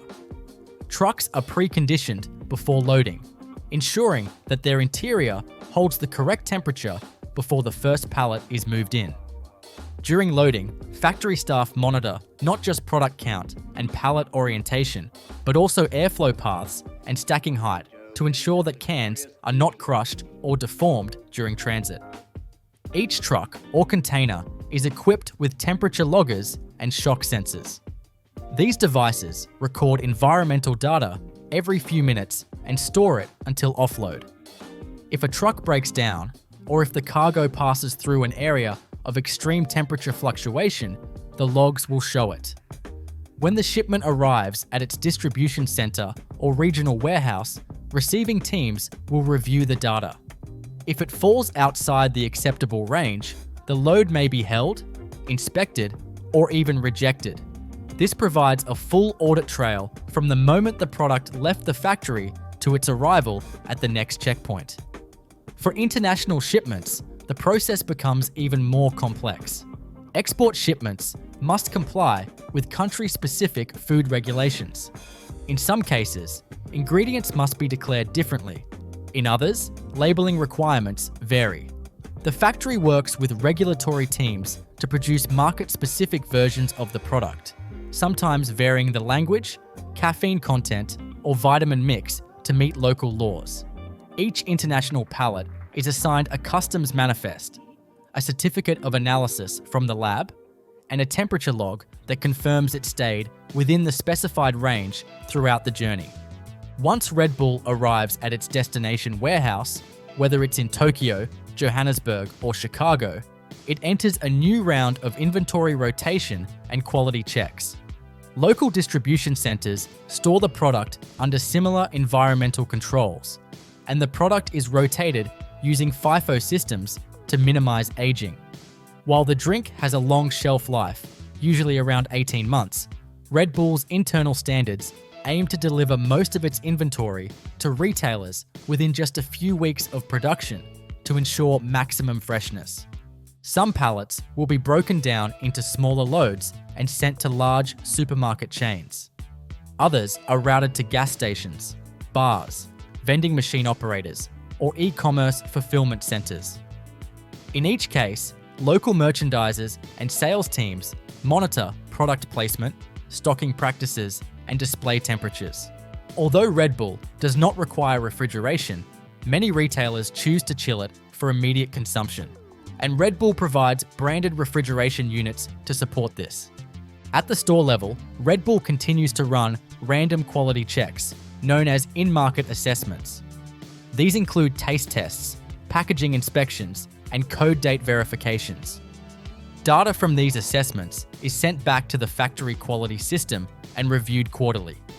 If trends are observed, like subtle flavor degradation in warmer climates or denting during local transit, factory protocols are updated and packaging specifications may be revised. This feedback loop is critical to maintaining the uniform experience that Red Bull is known for globally. Even after the product has been sold, the process doesn't stop. Red Bull maintains traceability for every batch through lot codes printed on the bottom of each can. If a customer reports an issue, the quality team can pull that code, identify the exact production line, shift, and even the technician who oversaw that batch. While issues are rare, this system allows the company to investigate and resolve problems with precision, minimizing waste and protecting brand integrity. Beyond logistics and troubleshooting, the factory also conducts long-term aging tests. Retained samples from every production batch are stored under controlled conditions for 12 to 24 months.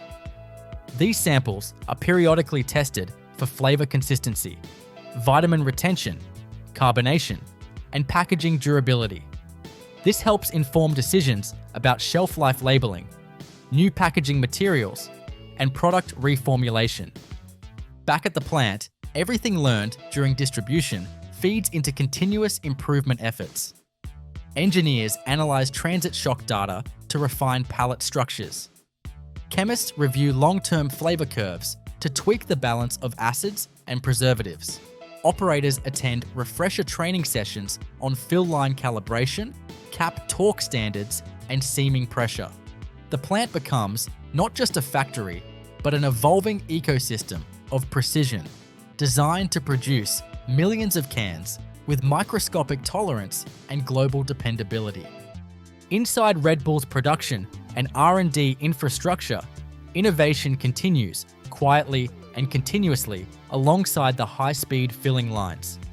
While the mainstream drink is tightly standardized, parallel systems exist within the factory environment for development, testing, and controlled rollout of new variants, flavors, and formats.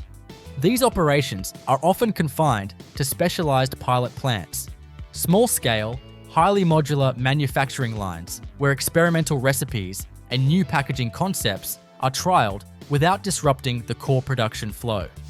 These pilot lines mimic every critical phase of full-scale production, from batching to carbonation and filling, but at reduced volumes. Engineers can simulate the thermal and mechanical stresses of the full-size process, adjusting flow rates, temperature profiles, and equipment speeds to understand how small tweaks to formula or process could affect outcomes. Whether testing a sugar-free variation, a new flavor blend, or a limited edition can size, the data collected here determines what does and does not graduate to full factory rollout. Each new formula undergoes rigorous stress testing.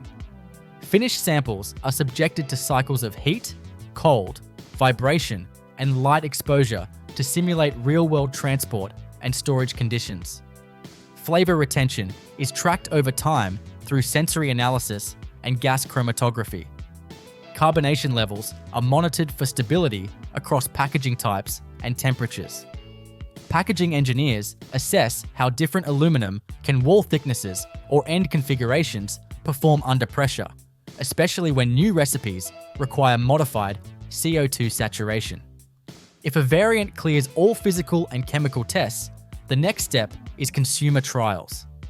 In select cases, Red Bull collaborates with regional markets to test launch a new flavor or packaging size in a limited territory.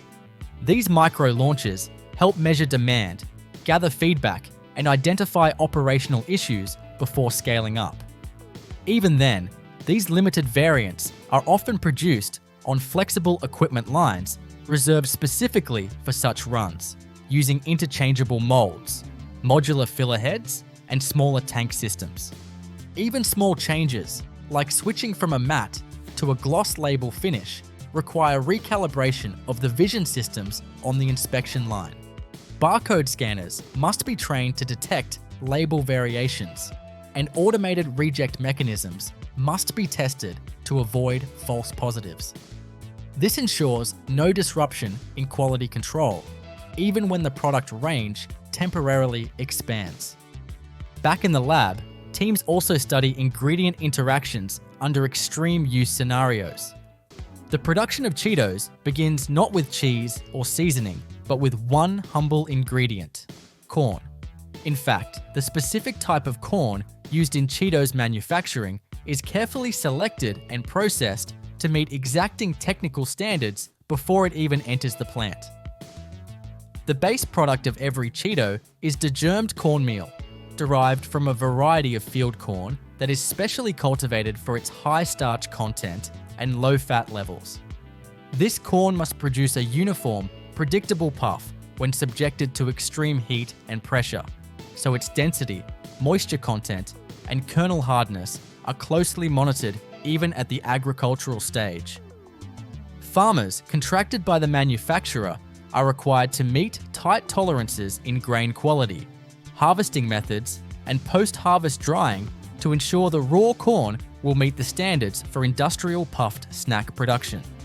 Once harvested and transported to the ingredient supplier, the corn undergoes an initial cleaning to remove plant debris, soil, and foreign materials. It is then taken through a degermination process, in which the outer bran layer and the germ, the oil-rich, nutrient-dense part of the corn kernel, are removed. This step is essential. While germ and bran contain healthy fats and proteins, their presence can negatively impact the expansion properties and shelf life of the final product. Germ oil can go rancid over time and interfere with the consistent puff structure that defines a Cheeto. What remains after degermination is the starchy endosperm, milled down into a fine cornmeal that becomes the building block of every puff. This cornmeal is then enriched with a blend of vitamins and minerals, including riboflavin, niacin, iron, and folic acid. The enrichment not only helps meet nutritional labeling requirements, but also contributes to uniformity in the extrusion process, as these additives influence how the mixture reacts under heat and pressure. The resulting product is a dry, golden yellow flour with a specific granulation profile tailored to the plant's extrusion parameters. Before it is used on the production line, the cornmeal is stored in temperature and humidity-controlled silos directly connected to the processing plant. These silos often hold hundreds of metric tons of product and are designed to keep the cornmeal in a stable state for extended periods. Pneumatic systems transfer the cornmeal through stainless steel pipelines to weigh hoppers on the factory floor, where batch sizes are precisely measured. Real-time inventory sensors track the flow of material and communicate with the factory's central control system to automatically replenish supply lines as needed, ensuring uninterrupted production. Now it's time for the first transformation phase, hydration and preconditioning. The cornmeal is metered into a continuous mixing system where it is blended with water or steam to raise its moisture content to a narrowly specified range, usually between 15% and 20%. This step is essential to prepare the starch molecules for gelatinization. The equipment used here is not unlike a ribbon blender or paddle mixer, which agitates the mixture thoroughly to ensure every granule of cornmeal is evenly hydrated. Water is introduced through atomizing nozzles positioned at calculated intervals along the mixer's length, and multiple moisture sensors along the pathway feed back to the PLC system to adjust water input in real time. This moist mixture, often referred to as dough, despite its loose, crumbly texture, is held briefly in a conditioning tank to allow for even moisture distribution. The temperature and residence time are carefully controlled. If the mix is too hot or too wet, it may pre-gelatinize and clog the extruder. Too dry, and it won't expand properly. During this stage, the product is slowly moved along a jacketed screw conveyor that maintains a consistent temperature and prevents clumping. Now we arrive at the heart of the production line, the extruder. Industrial Cheetos are made using a twin screw extruder, one of the most sophisticated and critical machines in the plant. The twin screw configuration allows for highly controlled processing of the corn mixture, providing better mixing, higher shear, and superior control over temperature and pressure compared to single screw models. The hydrated cornmeal is fed into the extruder barrel, where it encounters two rotating screws that convey the material forward under intense mechanical pressure.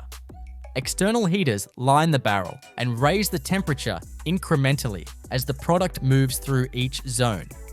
Inside, shear forces generated by the screws convert some of this mechanical energy into heat, further increasing the temperature of the dough. The intense conditions inside the extruder, pressure in the range of 200 to 500 psi, and temperatures from 130 degrees Celsius to 180 degrees Celsius, cause the starches in the cornmeal to gelatinize and the water to superheat. The dough undergoes plasticization, becoming a molten mass under pressure. As this molten dough reaches the end of the barrel, it is forced through a die, the precision-crafted metal plate that defines the shape of the puff. The die hole is round and small, but as the dough exits into atmospheric pressure, the superheated water in the mixture flashes into steam, causing the structure to puff and expand dramatically in a fraction of a second. This rapid expansion is responsible for the iconic airy texture of a Cheeto. Just outside the die, rotating knives spin at high speed, slicing the continuous stream of puff into uniformly sized segments. The speed of the knives determines the length of the puff, while the pressure and temperature within the extruder affect its diameter and density. But even after this high-tech transformation, the newly extruded Cheetos are far from finished. They are still pale, moist, and bland, essentially unseasoned corn puffs. The next stage is all about turning them into the crunchy, craveable snack that consumers instantly recognize. First, the extruded pieces are conveyed via vibrating trays to a frying system.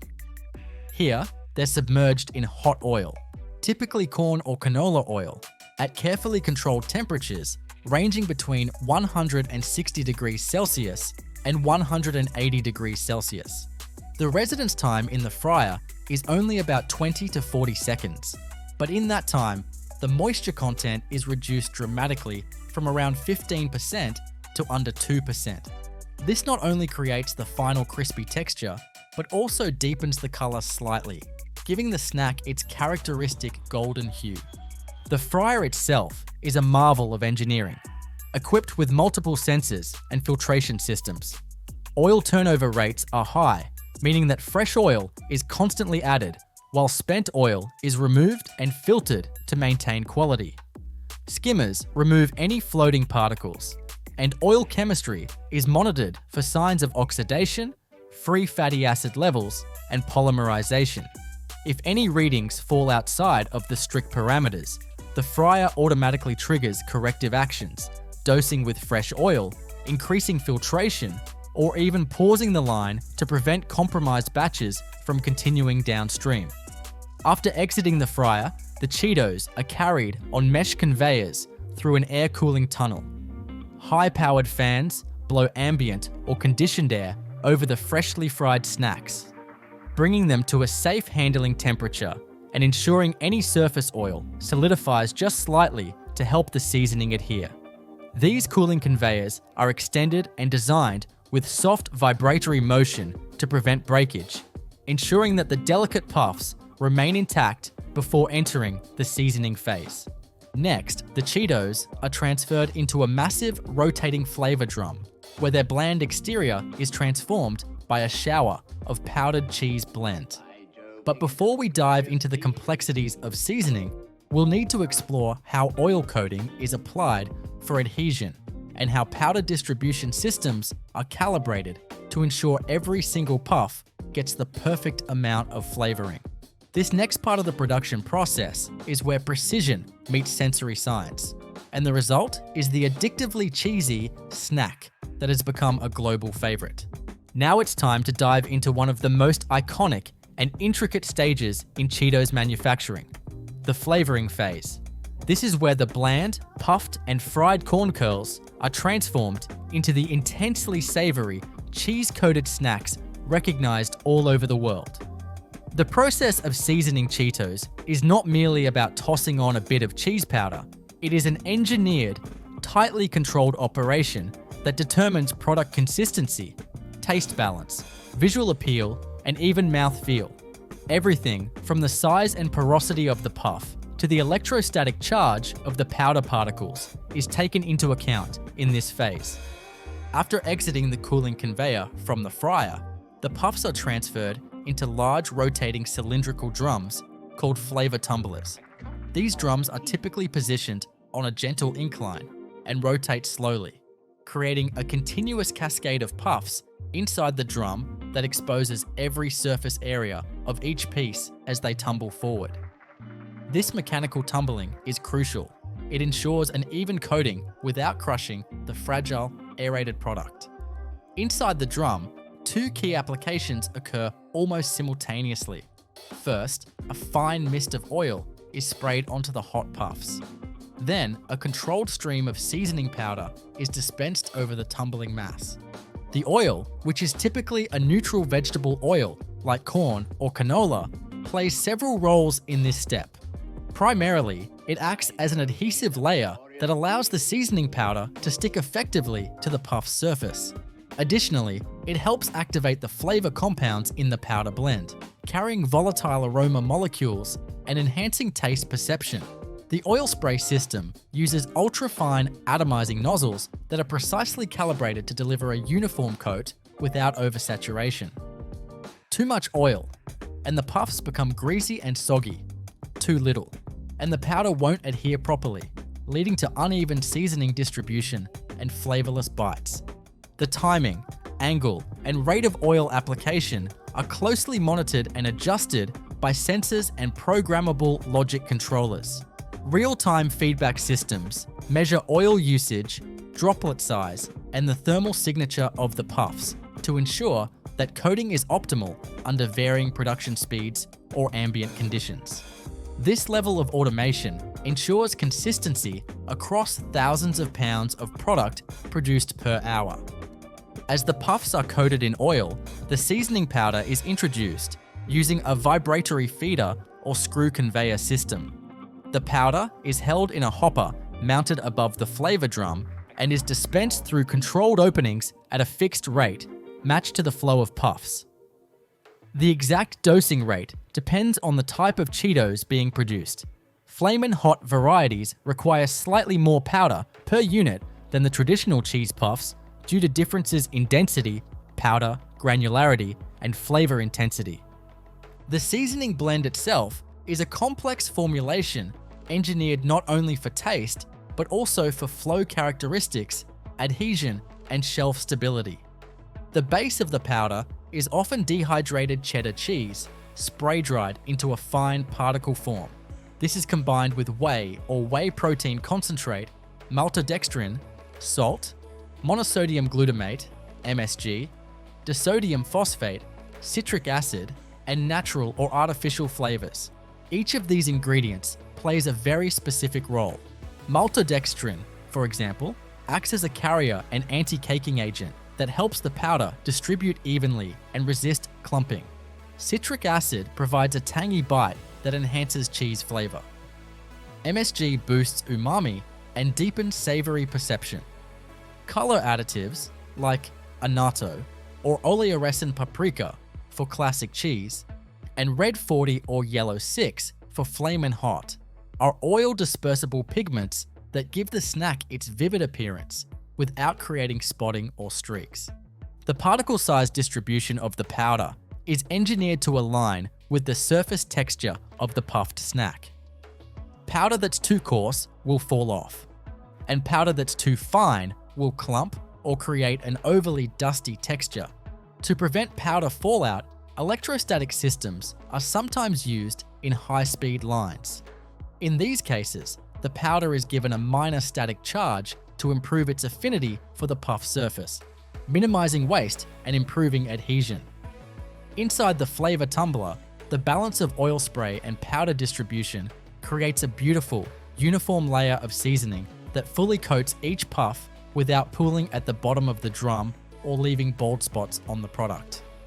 The drum's internal design is key. Angled baffles gently lift and drop the puffs to keep them moving without subjecting them to mechanical stress. As the snacks make their way to the end of the drum, they are now visually and sensorially transformed. Bright orange, evenly coated, and bursting with aroma. Once the seasoning phase is complete, the fully flavored Cheetos are gently transitioned to the final conveyor belt systems that lead to the packaging area. Here, another series of quality control measures come into play. Inline camera systems inspect color uniformity and powder coverage using advanced image recognition algorithms.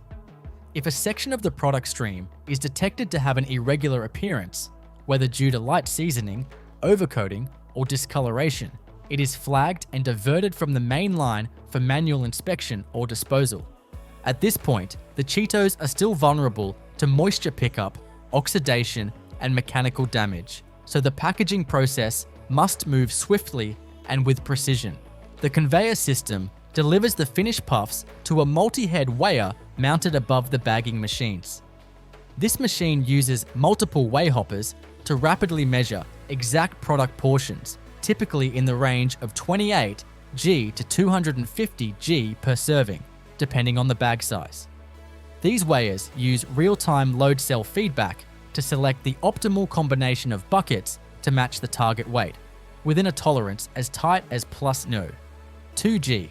Each pre-measured portion is released down a chute into a vertical form-fill seal (VFFS) machine. These machines work by pulling a flat roll of pre-printed film through a collar that forms it into a tube.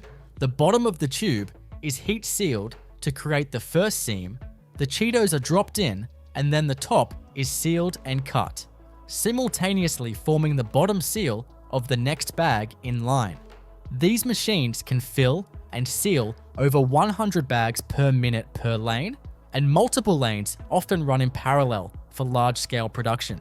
The film used for the packaging is multi-layered and engineered to provide barrier protection against light, oxygen, and moisture. It typically includes an outer polyester film for print quality and visual appeal, a middle layer of aluminum or metallized polypropylene for oxygen and light resistance, and an inner polyethylene layer for heat sealing and moisture resistance.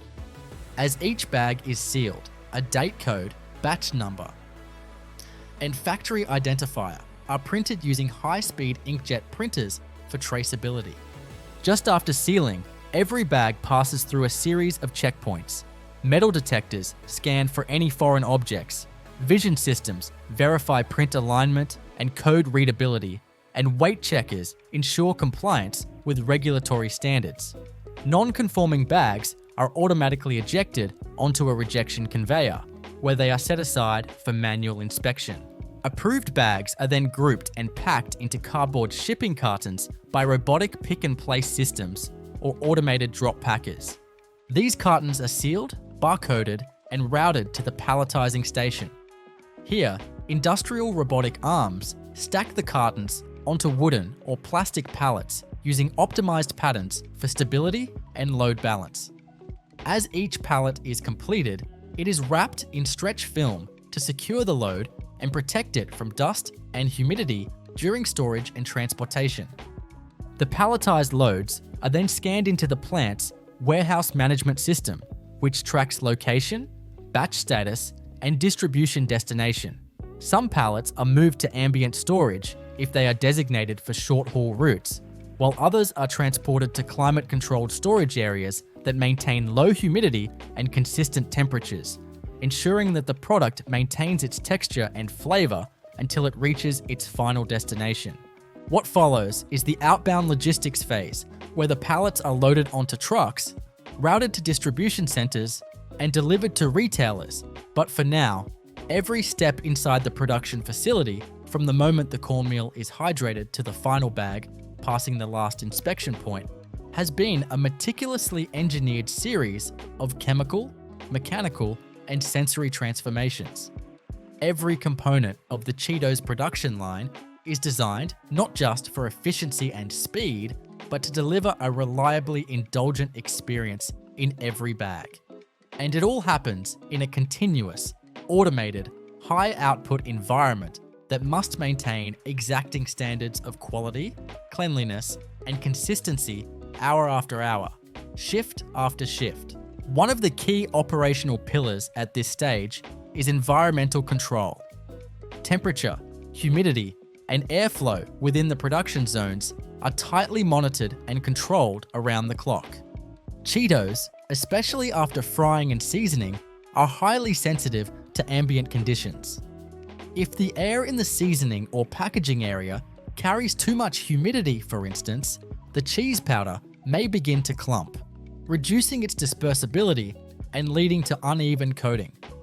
Worse still, excess moisture can cause the puffs to begin absorbing water from the air, softening the texture and compromising the crisp, dry bite expected by consumers. To prevent these issues, HVAC systems specifically engineered for food processing environments are deployed throughout the Cheetos plant. These systems do more than just heat or cool. They dehumidify, filter, and exchange the air in sensitive zones at rapid intervals, ensuring a constant flow of purified, dry, temperature-stabilized air. Some areas, such as the seasoning tumblers or the vertical form-fill seal zone, may be isolated with positive air pressure to ensure that external air, dust, and contaminants do not seep into these critical zones. These environmental systems are integrated with digital controls that feed data into the facility's central monitoring hub. Temperature and humidity data are tracked every few seconds, and if any reading moves outside of pre-programmed tolerances, automatic alarms notify technicians to investigate immediately. In some cases, the system will even halt upstream processes automatically to prevent production under unsuitable conditions, protecting product quality. While environmental controls maintain external conditions, another system ensures the quality of what's happening on the line, inline quality assurance, and real-time analytics.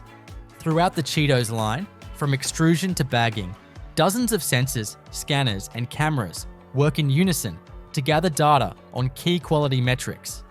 These include moisture content, oil absorption rate, puff size, color uniformity, seasoning coverage, and weight per unit. Each of these factors contributes not only to taste and mouthfeel, but to customer satisfaction and regulatory compliance. Advanced laser micrometers and stereo imaging cameras measure the dimensions of each puff as it moves across the line at high speed.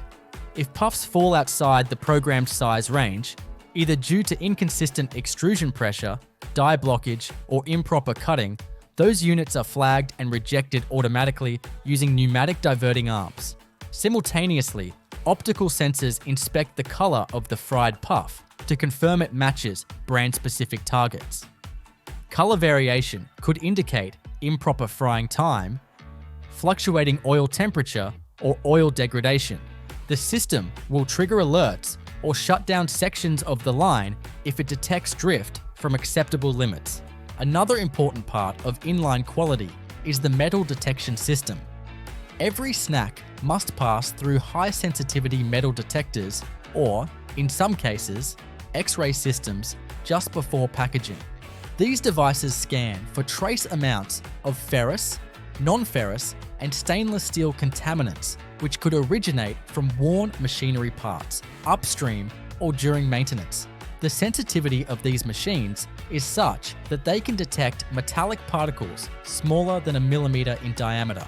If a contaminated bag is identified, it is automatically ejected from the line, recorded in a digital log, and sent for root cause analysis.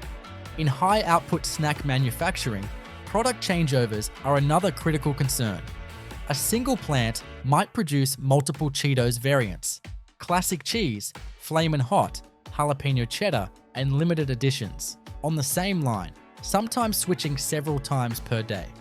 To avoid cross-contamination of flavor profiles and allergens, the factory must execute a full product changeover, which includes both physical and procedural steps.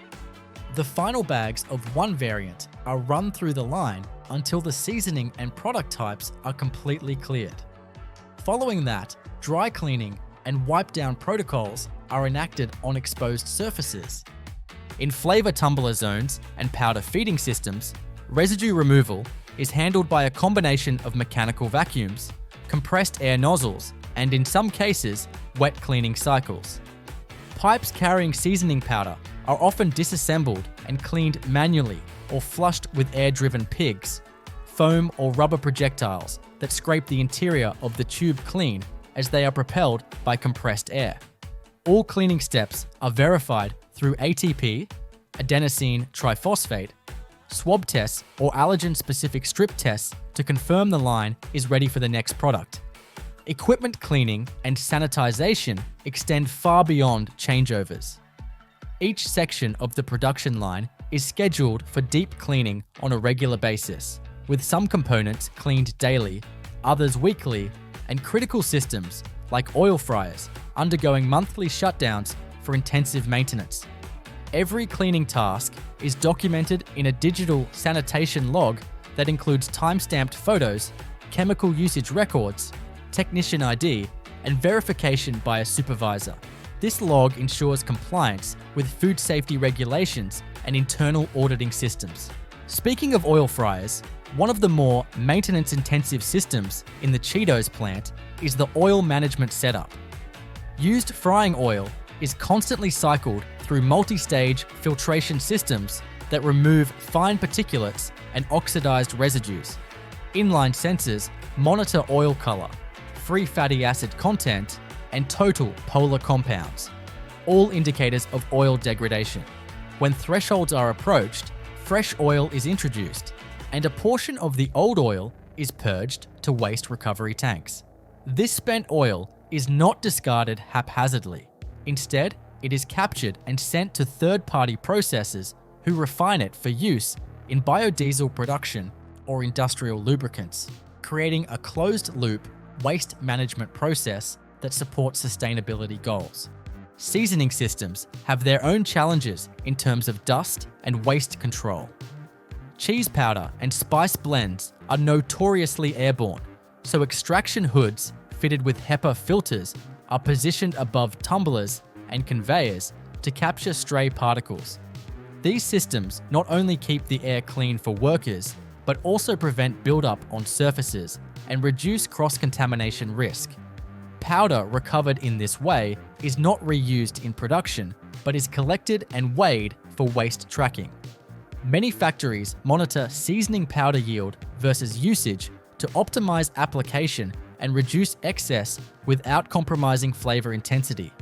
Additionally, factories employ floor-level waste segregation systems, where organic waste, such as broken puffs or overcooked batches, is separated from packaging materials and cleaning byproducts. Organic snack waste is often sent to animal feed processing plants or used in anaerobic digesters to generate energy, while plastics are compacted and shipped to recycling partners. These systems not only reduce landfill usage, but also lower the facility's total environmental impact per unit of product. Every phase of the factory's operation is governed by a robust system of documentation and auditing. Real-time production data is logged into the Manufacturing Execution System, MES, which connects to the plant's Enterprise Resource Planning, ERP, platform. This system allows plant managers to track every batch of Cheetos from cornmeal input to palletized output. If a quality issue is flagged post-distribution, every input, cornmeal batch, oil lot, seasoning blend, even the operator ID can be traced within seconds. This level of transparency is essential for large brands that operate under continuous scrutiny from regulators, retailers, and consumers alike. All these systems, from the air handlers and fryers to the conveyors and flavor blenders, are monitored by a central control room staffed by trained process engineers and operators. The control room acts as the nerve center of the factory. Touchscreen interfaces display real-time data on line performance, yield percentages, waste figures, and energy usage. Alarms and alerts notify the team of any deviation in pressure, temperature, fill levels, or machine health. The staff can make remote adjustments, schedule maintenance tasks, and even initiate partial or full shutdowns directly from their stations. In many facilities, predictive analytics platforms are integrated into these systems. Using machine learning algorithms, these platforms analyze historical and current data to forecast when a component might fail, how yield might shift under ambient changes, or what impact a change in oil temperature might have on puff expansion. This allows for proactive decision-making, reducing downtime, and maximizing efficiency. It all begins with the careful sourcing and intake of raw chicken, a process that is both biologically sensitive and highly mechanized to maintain consistent quality and food safety. The chickens destined for KFC facilities are selected from specific poultry farms that follow stringent guidelines set by both KFC's corporate standards and local regulatory bodies. These farms raise broiler chickens, a breed specifically developed for rapid growth and high meat yield, particularly in the breast and thigh areas. To ensure consistency in texture and flavor, the birds are typically grown under controlled feeding regimens with strict monitoring of their diet, environment, and health status from hatchery to harvest. Once the birds reach the appropriate weight and age, usually between 5 to 7 weeks, they are transported live in temperature-regulated, well-ventilated trucks to the processing facility. Upon arrival, the birds are unloaded through an automated conveyor system and transferred to a staging area that uses dim lighting and gentle sound cues to keep the animals calm. This pre-processing environment is crucial for maintaining meat quality, as high stress can cause conditions like pale, soft, and exudative meat, or dark, firm, dry meat, which are both unsuitable for KFC's strict quality requirements. The first critical step in the factory is stunning, which is done using controlled atmosphere stunning, a method that introduces carbon dioxide in gradually increasing concentrations to render the chickens unconscious. This technique is widely considered more humane and helps preserve the quality of the meat. Once the birds are unconscious, they move to the next stage, where an automated system makes a precise incision to the neck, ensuring rapid and thorough bleeding. The bleeding process is closely timed and monitored using sensors and timers to maximize the efficiency of blood removal, which is essential not only for meat appearance and shelf life, but also for meeting food safety regulations. Following exsanguination, the birds proceed through a high-capacity scalding tank filled with water heated to approximately 60 degrees Celsius. This stage loosens the feathers by relaxing the collagen in the feather follicles. The duration and temperature are controlled to a fine margin to ensure that the skin is neither overcooked nor damaged. After scalding, the birds are transferred into rotary feather pluckers, drum-shaped machines lined with soft rubber fingers that rotate at high speeds. These fingers remove feathers through a gentle abrasive action. Any residual feathers, particularly around the wings and tail, are removed by additional targeted plucking devices or hand finishing stations, depending on the processing line speed and factory setup. The next step is evisceration, a highly mechanized process involving robotic arms and vision-guided machinery. The system first makes a precise incision along the abdominal cavity before extracting the internal organs. This includes the heart, liver, gizzard, and intestines, which are separated into byproduct streams for different uses or disposal. Each carcass is inspected by high-speed cameras equipped with AI-powered image recognition software to detect any abnormalities such as bruising, discoloration, or contamination. Chickens that fail this inspection are automatically diverted from the production line for further examination or removal. This real-time quality assurance technology helps maintain a consistent and safe supply of chicken for further processing. Now it's time to move on to the chilling process, which is absolutely vital for halting bacterial growth and ensuring a clean transition from slaughter to further cutting and seasoning. KFC factories typically use an immersion chilling method, where eviscerated chickens are conveyed through long stainless steel tanks filled with chlorinated cold water, maintained at around 0 to 4 degrees Celsius. The flow of water is designed in a countercurrent pattern, meaning the cleanest water contacts the most recently added chickens, ensuring optimal hygiene. This step rapidly reduces the internal temperature of the chicken from roughly 40 degrees Celsius to below 4 degrees within an hour, thereby locking in freshness and significantly extending the shelf life of the meat. After chilling, the carcasses proceed to the cutting and portioning stage. This part of the process is perhaps one of the most intricate in the factory. Specialized rotary cutting machines equipped with lasers and 3D scanners assess the size and density of each chicken in real time. Based on this data, programmable robotic blades segment the carcasses into uniform cuts: legs, thighs, wings, breasts, and keels. Each piece is sized to match strict dimensional and weight criteria, which are crucial for ensuring consistent cooking times and presentation across all KFC restaurants worldwide. The system is calibrated to yield the optimal number of each type of piece from every bird, reducing waste and maximizing efficiency. If a cut doesn't meet the precise size range, it is automatically redirected for use in alternative products like tenders or popcorn chicken.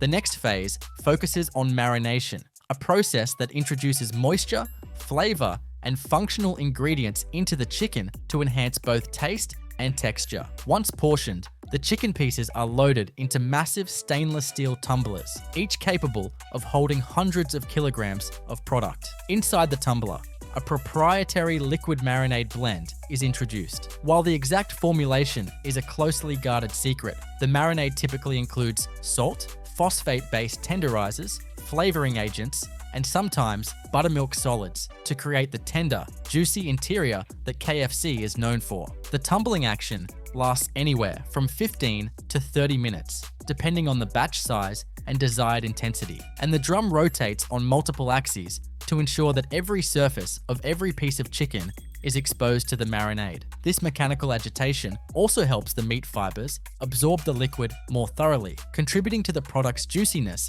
even after high temperature frying. But up next comes the breading stage, which is arguably the most iconic part of KFC's production process. After marination, the chicken is gently drained and transferred to the breading stations, where each piece is coated in the proprietary blend of flour and seasoning known famously as the 11 herbs and spices. To replicate the hand-breaded quality that KFC is known for, even at industrial scale, specialized breading drums are used. These drums simulate the hand-tossing action by gently rolling the chicken pieces in the seasoned flour, while pneumatic paddles and vibration systems ensure that every crevice is fully coated. At this point, moisture content is carefully controlled to ensure adhesion without creating clumps or overly moist surfaces, which would ruin the crispy texture during frying. Once breaded, the chicken moves immediately to the par frying or pre-frying stage. This step is critical for setting the breading so it doesn't fall off during full cooking at the restaurant. The breaded pieces are passed through continuous fryers filled with hot oil maintained at temperatures between 170 to 180 degrees Celsius. In this stage, the chicken is fried for a short duration, usually 90 to 120 seconds, just enough to solidify the coating and begin the Maillard reaction, which is responsible for the development of flavor and the golden color. The oil used in this step is filtered and refreshed continuously using an inline oil management system that maintains optimal frying conditions and ensures that the final product is never tainted by burnt residues or off flavors. The partially cooked chicken is then lifted out of the fryer via a conveyor system and deposited onto a draining belt that uses both gravity and air jets to remove excess oil. Now, it's time to transition to the flash freezing process. This is where partially cooked chicken is rapidly frozen to lock in all the flavors, textures, and moisture absorbed during marination and breading.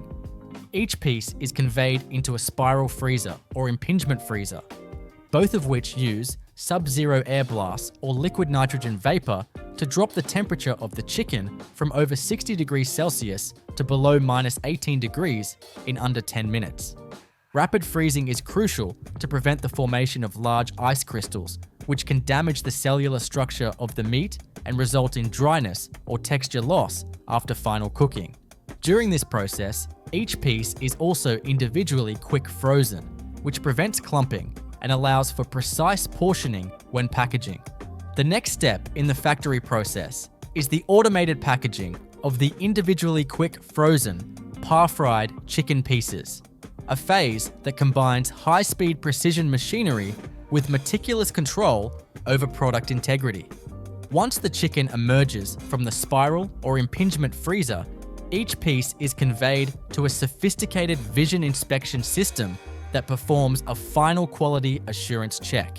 High-resolution cameras and laser scanners examine each piece for uniform breading coverage, appropriate size, and the absence of any structural defects like broken bones or irregular shapes.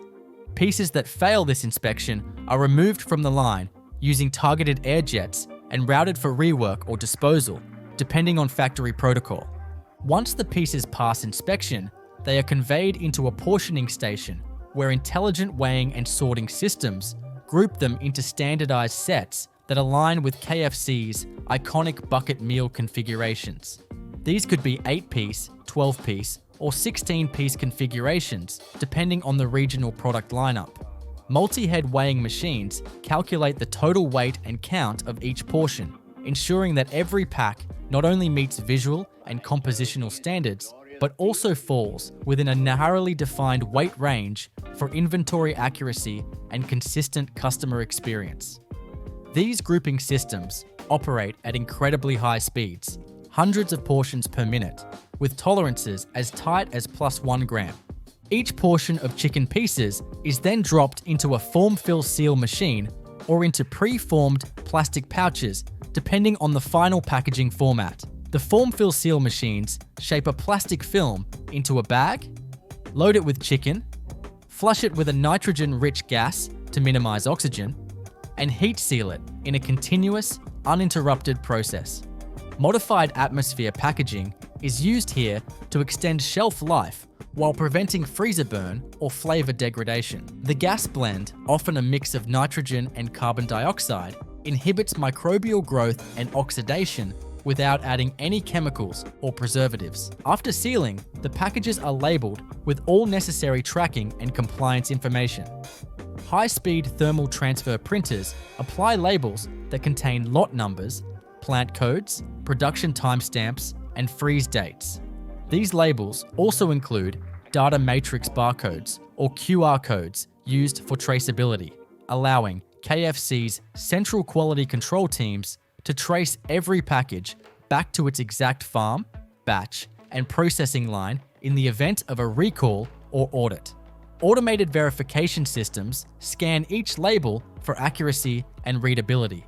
Any incorrectly labeled packages are automatically rejected from the line and placed in a designated review bin for manual inspection. Now it's time to move on to case packing, where multiple individually sealed packs of chicken are grouped into corrugated cardboard boxes, each built to withstand long-distance cold chain transportation. Robotic arms equipped with vacuum suction grippers pick and place the sealed bags into the boxes with extreme precision, ensuring that space is maximized while maintaining the integrity of the chicken. Each case typically holds a specific number of meals or bucket configurations and is marked with a unique identifier. Once filled, the boxes are sealed using automated taping machines and pass through weight verification stations to ensure each box matches the expected load. Once packed, these boxes are stacked onto pallets using robotic palletizers.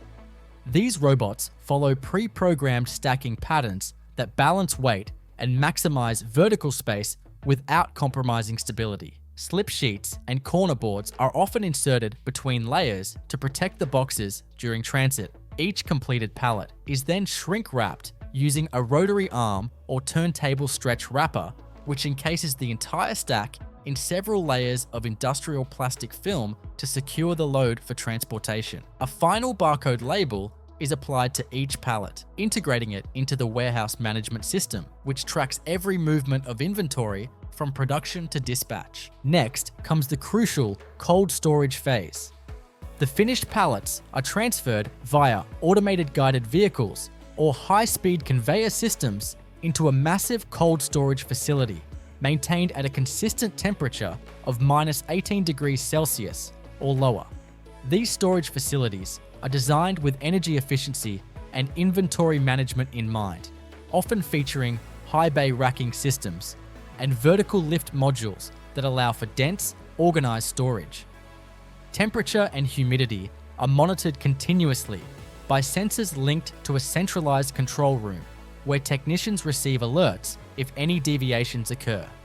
These warehouses are often equipped with backup generators and emergency protocols to ensure uninterrupted refrigeration in the event of power failures. After sufficient time in cold storage, which may range from a few days to several weeks depending on demand, the frozen chicken pallets are scheduled for distribution. The dispatch process begins with a pick and pack phase, where orders from various KFC regional hubs or franchise warehouses are collated. Advanced logistics software optimizes which pallets to pull based on freshness, production date, and delivery location. Selected pallets are loaded onto refrigerated trailers that maintain a controlled environment throughout the entire journey. These trucks use insulated walls and powerful refrigeration units that can be monitored remotely to ensure temperature compliance from factory to franchise. As these trucks transport the frozen chicken to regional KFC distribution centers or directly to individual restaurants, the cold chain is never broken. The receiving locations are equipped with cold storage facilities of their own, ensuring the chicken remains at safe temperatures until it's needed. At this stage, each restaurant receives a specific allocation based on forecasted customer demand, which is calculated using advanced demand planning software linked to point-of-sale data and regional market trends. The chicken remains sealed until it's ready to be used in the restaurant's kitchen, where the final stages of cooking take place. But now it's time to dive into the heart of the KFC restaurant kitchen, where the transformation from pre-cooked frozen chicken into the hot, crispy, golden brown pieces we all recognize occurs. After thawing in temperature-controlled refrigeration units for a specific number of hours, typically overnight, the chicken is brought to the breading station. Though the chicken was par-fried and breaded at the factory, a second layer of fresh breading is applied in-store to create the distinctive double crunch texture KFC is famous for. This is where the Colonel's proprietary 11 herbs and spices come into play. Each restaurant receives sealed tubs of this secret seasoning blend, pre-measured and tamper-proof. The thawed chicken pieces are first dipped into a cold, seasoned egg wash or a specialized batter mix, depending on the region. Then, they are placed into large breading bins containing the flour and spice mixture. Trained team members follow a specific press and fold technique, which involves pressing the flour onto the surface of the chicken and folding it multiple times to ensure full adhesion and the formation of the characteristic craggy, crispy coating. Each piece is then gently shaken to remove excess breading and laid out on wire racks to rest before frying. This resting period is short but essential. It allows the coating to set and adhere to the surface of the meat, reducing slippage during frying. Next, the chicken is placed into large open fryers filled with high stability frying oil, often a soybean or canola blend, optimized for high temperatures and neutral taste. The fryers are preheated to exact temperatures, typically around 170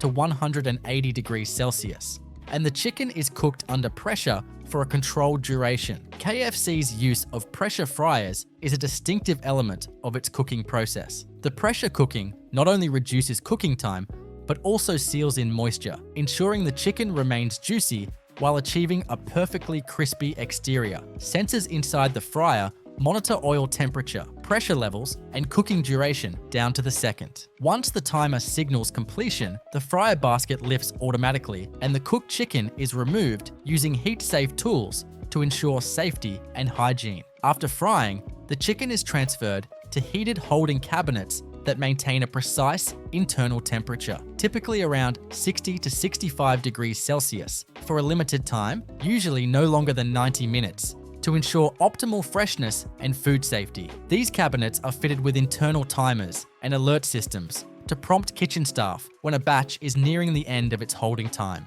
Any product not sold within this window is discarded according to food safety protocols to maintain KFC standards. Now that the chicken is hot, crisp, and ready, it's portioned into the familiar red and white striped buckets. Each bucket is made from food-grade, grease-resistant cardboard, printed with high-resolution branding that remains vibrant, even under heat and oil exposure. The buckets are assembled on-site from flat-pack form using pop and lock mechanisms and lined with waxed paper liners. The kitchen crew follows strict guidelines when arranging the pieces inside each bucket, ensuring an appealing visual mix of drums, thighs, wings, and breasts. The buckets are then sealed with fitted plastic or cardboard lids to retain heat and are either handed to walk-in customers or packed into thermal delivery bags for transport.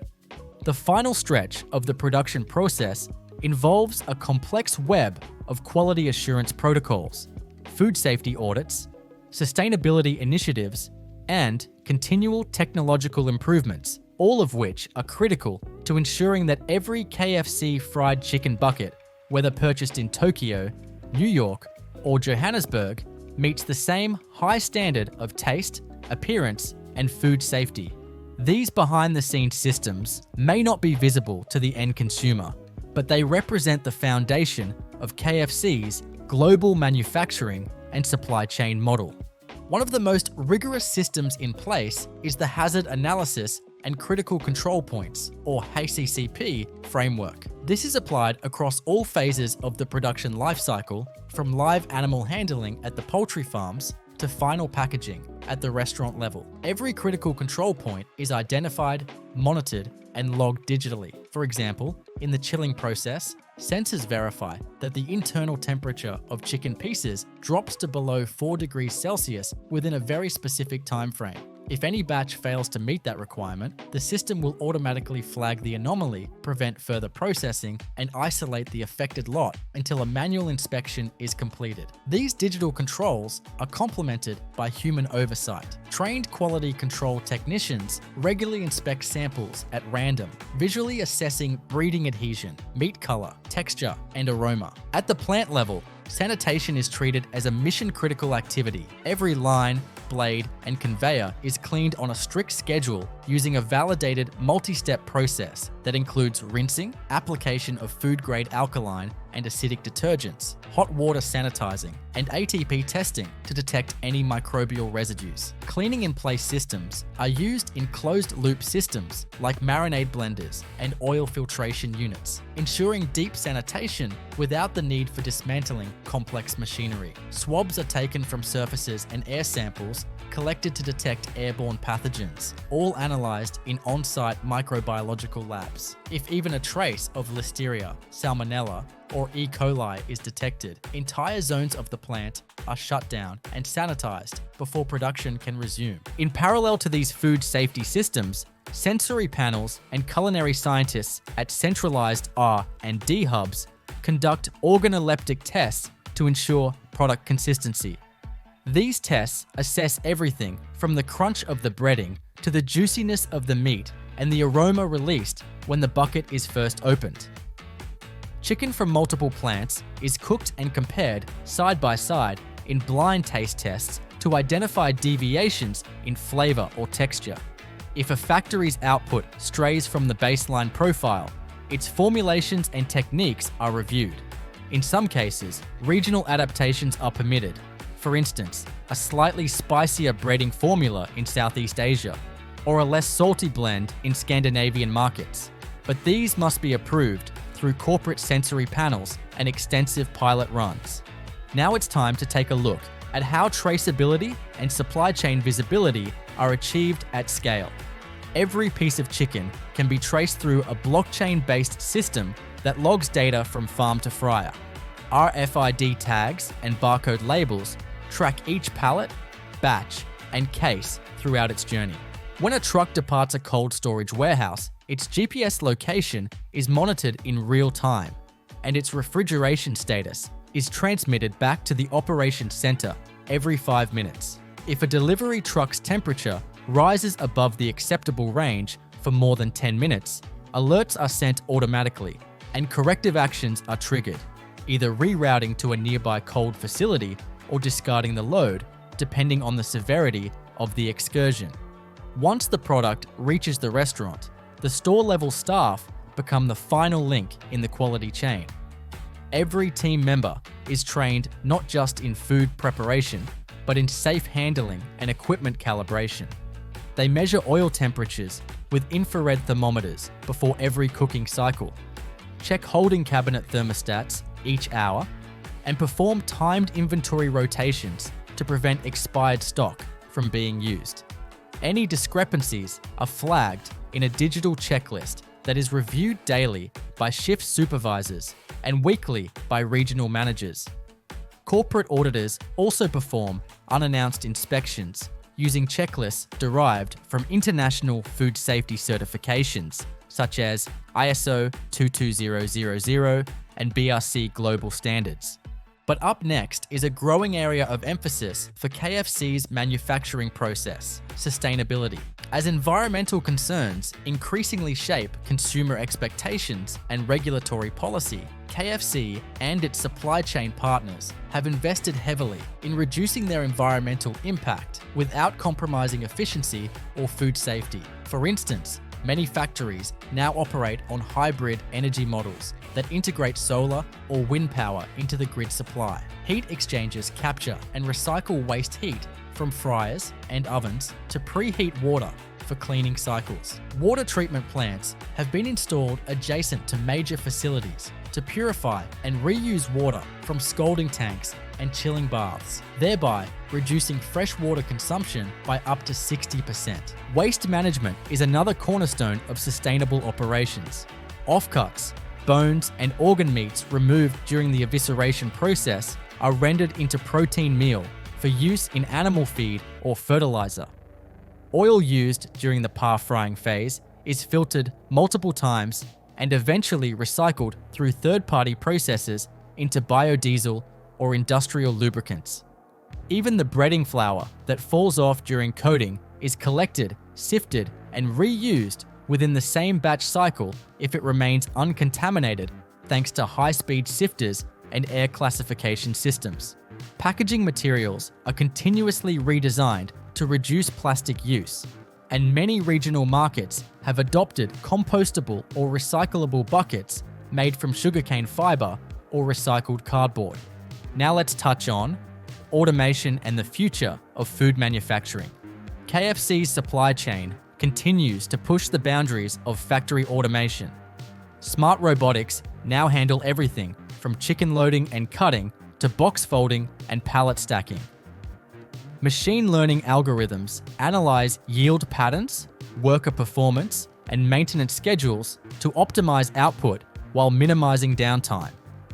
Vision systems are paired with artificial intelligence to assess product quality in real time, not just based on weight and shape, but also by identifying anomalies invisible to the human eye, such as microfractures or uneven breading density.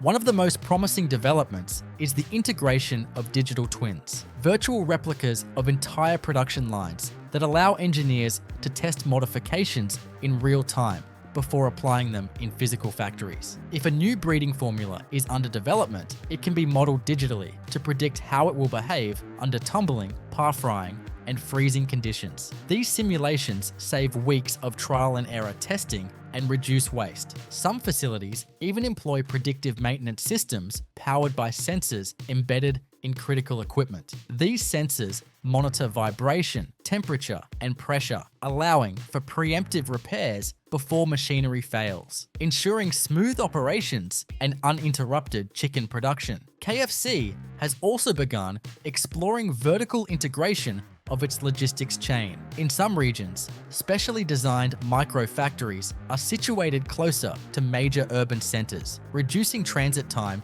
and carbon emissions. These micro-factories handle final stage breading and par frying, enabling fresher product delivery and enhanced responsiveness to demand fluctuations. Combined with real-time sales analytics from thousands of KFC restaurants, these decentralized production nodes can respond dynamically, ramping up or down based on foot traffic, promotions, or seasonality.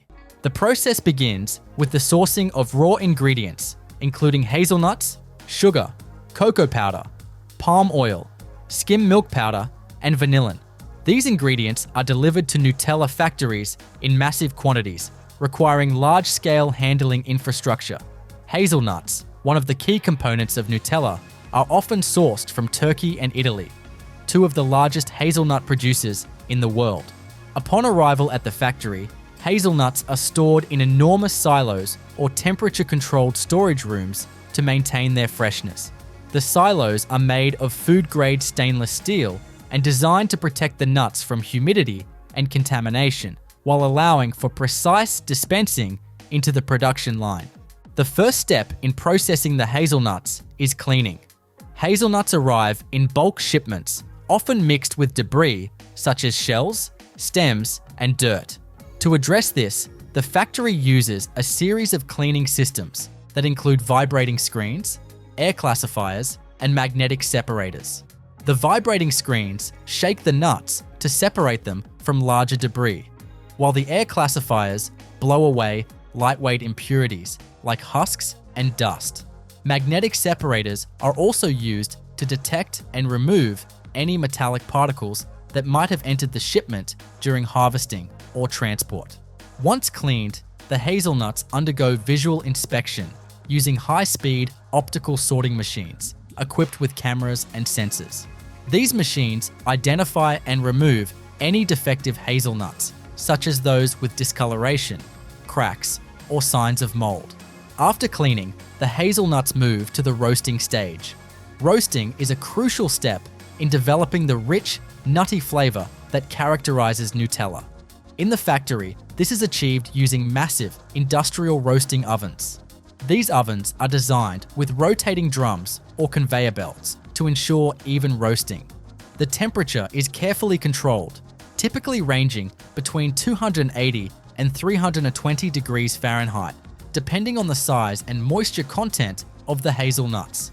Sensors monitor the temperature and time to ensure consistency, as over-roasting can lead to bitterness, while under-roasting can result in a lack of flavor.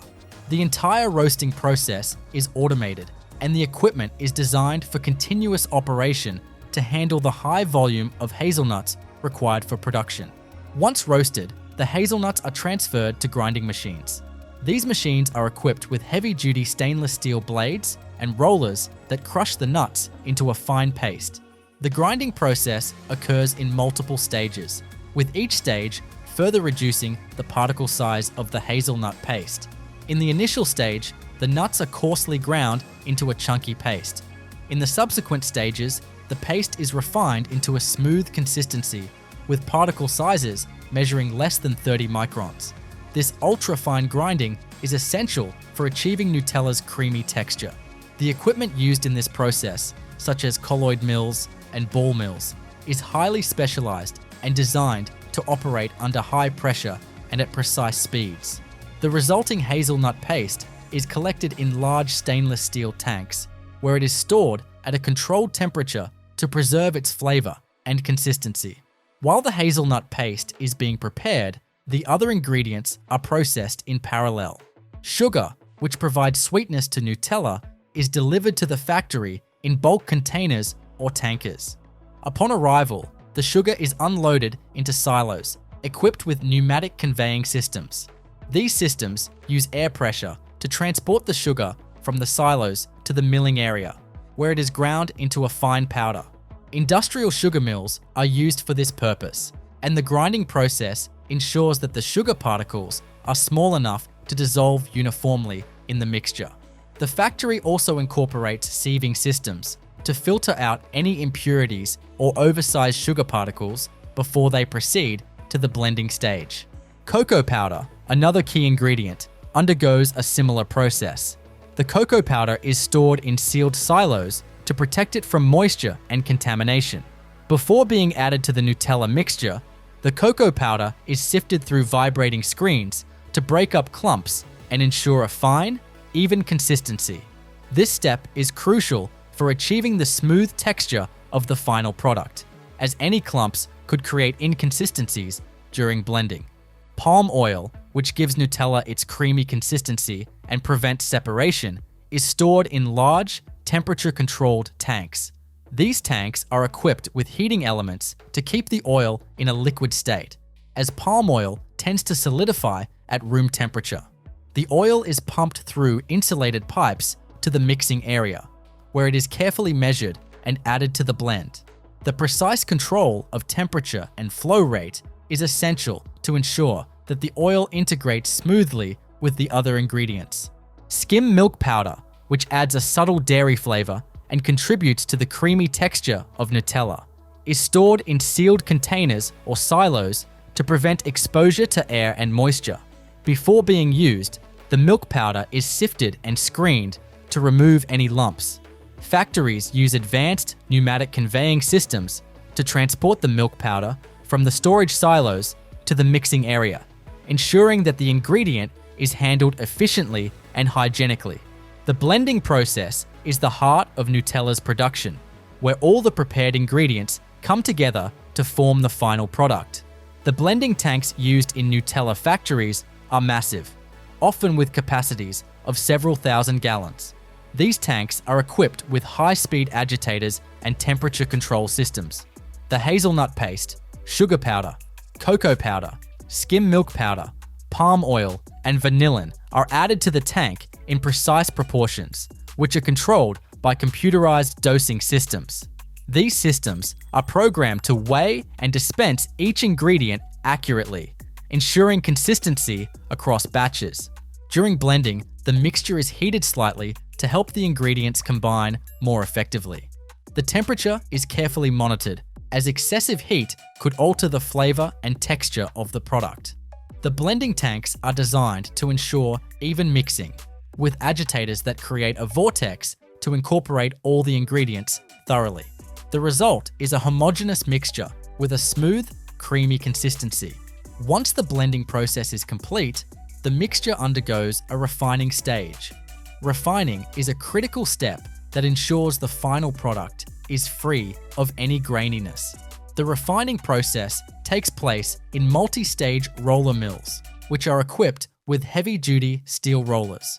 These rollers apply immense pressure to the mixture, reducing the particle size of any remaining solids to less than 20 microns. This process not only enhances the texture of Nutella, but also improves its spreadability. The roller mills are fitted with precision sensors that monitor the pressure and temperature during refining, ensuring optimal performance. After refining, the mixture is transferred to the conching stage. Conching is a process borrowed from chocolate manufacturing and involves agitating the mixture in large, heated tanks for several hours. This process helps to further smooth the texture and enhance the flavor of the spread by allowing volatile compounds to evaporate and by evenly distributing the fats and solids. The conching tanks are equipped with paddles or rollers that knead the mixture continuously. The temperature and duration of conching are carefully controlled, as over-conching could negatively affect the spread's consistency. The finished Nutella is then pumped into holding tanks, where it is kept at a controlled temperature until it is ready for packaging. These tanks are equipped with agitators to prevent separation and maintain the spread's uniformity. Before the Nutella is packaged, it undergoes a final round of quality control. Samples from each batch are tested for flavor, texture, color, and viscosity. The factory uses advanced laboratory equipment such as viscometers and spectrophotometers to ensure that the product meets the company's stringent standards. Any deviations from the desired specifications are identified and corrected before the product proceeds to the packaging stage. Packaging is the final step in Nutella's production process, and it is carried out with the same level of precision and efficiency as the earlier stages. The spread is pumped from the holding tanks into automated filling machines, which dispense precise amounts of Nutella into jars. The filling machines are equipped with high-speed nozzles that can fill hundreds of jars per minute. Each jar is made from food-grade plastic or glass and arrives at the factory pre-sterilized to ensure hygiene. The jars are sealed with tamper-proof lids, which are applied and tightened using automated capping machines. Once the jars are sealed, they are conveyed to labeling stations, where Nutella's iconic branding is applied. The labels include important information such as the lot number, production date, and expiration date, which are printed using high-speed inkjet or laser printers. After labeling, the jars are inspected by vision systems that check for defects such as misaligned labels or damaged seals. Any defective jars are automatically removed from the production line. The jars are then packed into cardboard cartons using robotic packing systems. These systems are programmed to arrange the jars in specific configurations to maximize space and protect the jars during transportation. The cartons are sealed and stacked onto pallets using robotic palletizers. The pallets are then wrapped in plastic film for stability and loaded onto trucks or shipping containers for distribution. The entire packaging process is designed for high efficiency, with minimal manual intervention and maximum output. Throughout the factory, automation plays a key role in maintaining efficiency and consistency. Programmable logic controllers and supervisory control and data acquisition systems are used to monitor and control every aspect of the production process. These systems provide real-time data on parameters such as temperature, pressure, and flow rates, allowing operators to make adjustments as needed. The factory is also equipped with advanced robotics and machinery that ensure smooth operation, from ingredient handling to final packaging. Hygiene and safety are top priorities in Nutella factories. Production areas are constructed with food-grade stainless steel surfaces and epoxy-coated floors that are easy to clean and sanitize. Air filtration systems maintain a clean environment by preventing airborne contaminants from entering critical zones. Employees follow strict hygiene protocols, including wearing protective clothing and washing their hands regularly.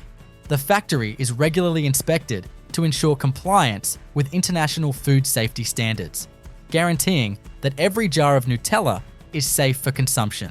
This intricate, highly automated process ensures that Nutella is consistently smooth, flavorful, and delicious, meeting the high expectations of its millions of fans worldwide. Every step, from the handling of raw ingredients to the final packaging, is a testament to the engineering and precision that go into creating this beloved spread. The result is a product that continues to delight consumers, one jar at a time. Peanut butter, a staple spread beloved worldwide for its creamy or crunchy texture, requires a sophisticated and highly organized manufacturing process to meet the demand for consistent quality and flavor. Behind every jar of peanut butter is an intricate factory process that starts with the raw peanuts and ends with precisely packaged jars ready for distribution. Let's take an in-depth look at the factory production process, exploring the machines, systems, and engineering techniques that make it all possible. The process begins with the sourcing of raw peanuts. These peanuts are typically grown in countries like the United States, China, India, and Argentina, which are among the largest producers of peanuts globally. Peanuts are harvested in vast quantities, cleaned and dried at their source before being shipped to peanut butter manufacturing facilities. Factories require a consistent supply of high-quality peanuts, and to ensure that the raw peanuts are often tested upon arrival for size, moisture content, and overall quality. This ensures only the best peanuts are used for processing. Upon arrival at the factory, peanuts are stored in massive silos or bins designed specifically for food products. These silos are constructed from food-grade stainless steel or coated steel to prevent contamination and ensure proper hygiene. Inside the silos, the peanuts are protected from moisture, pests, and temperature fluctuations. These storage systems are equipped with conveyor systems that efficiently transfer peanuts from the silos to the initial cleaning and processing stages. The first step in processing peanuts is cleaning. Even though peanuts are partially cleaned at their source, factories implement a rigorous cleaning process to ensure no foreign materials or impurities remain. Vibrating screens are used to remove debris such as dirt, stones, and small sticks. Air classifiers blow air through the peanuts to remove lighter debris such as peanut skins or husks. Magnets are also employed to extract any metallic impurities. Optical sorting machines equipped with cameras and sensors scan each peanut as it moves along a conveyor belt, automatically removing any defective peanuts, including those with discoloration, mold, or deformities. After the cleaning process, the peanuts proceed to the roasting stage. Roasting is a critical step in peanut butter production, as it develops the rich, nutty flavor that defines the final product. Factories use industrial roasting ovens to roast the peanuts at controlled temperatures. These ovens come in two main types: batch roasters and continuous roasters. Batch roasters are used for smaller production lines, while continuous roasters, which use conveyor belts to move peanuts through a heated chamber, are used for larger scale operations. The temperature in these roasters typically ranges from 300 to 350 degrees Fahrenheit. The roasting process is closely monitored with temperature sensors and automated control systems to ensure the peanuts are roasted evenly. If some peanuts are over-roasted, they can turn bitter, while under-roasted peanuts may lack flavor. The level of roasting can also be adjusted depending on whether the final peanut butter will have a mild or more robust taste. Once roasted, the peanuts are cooled to stop the cooking process.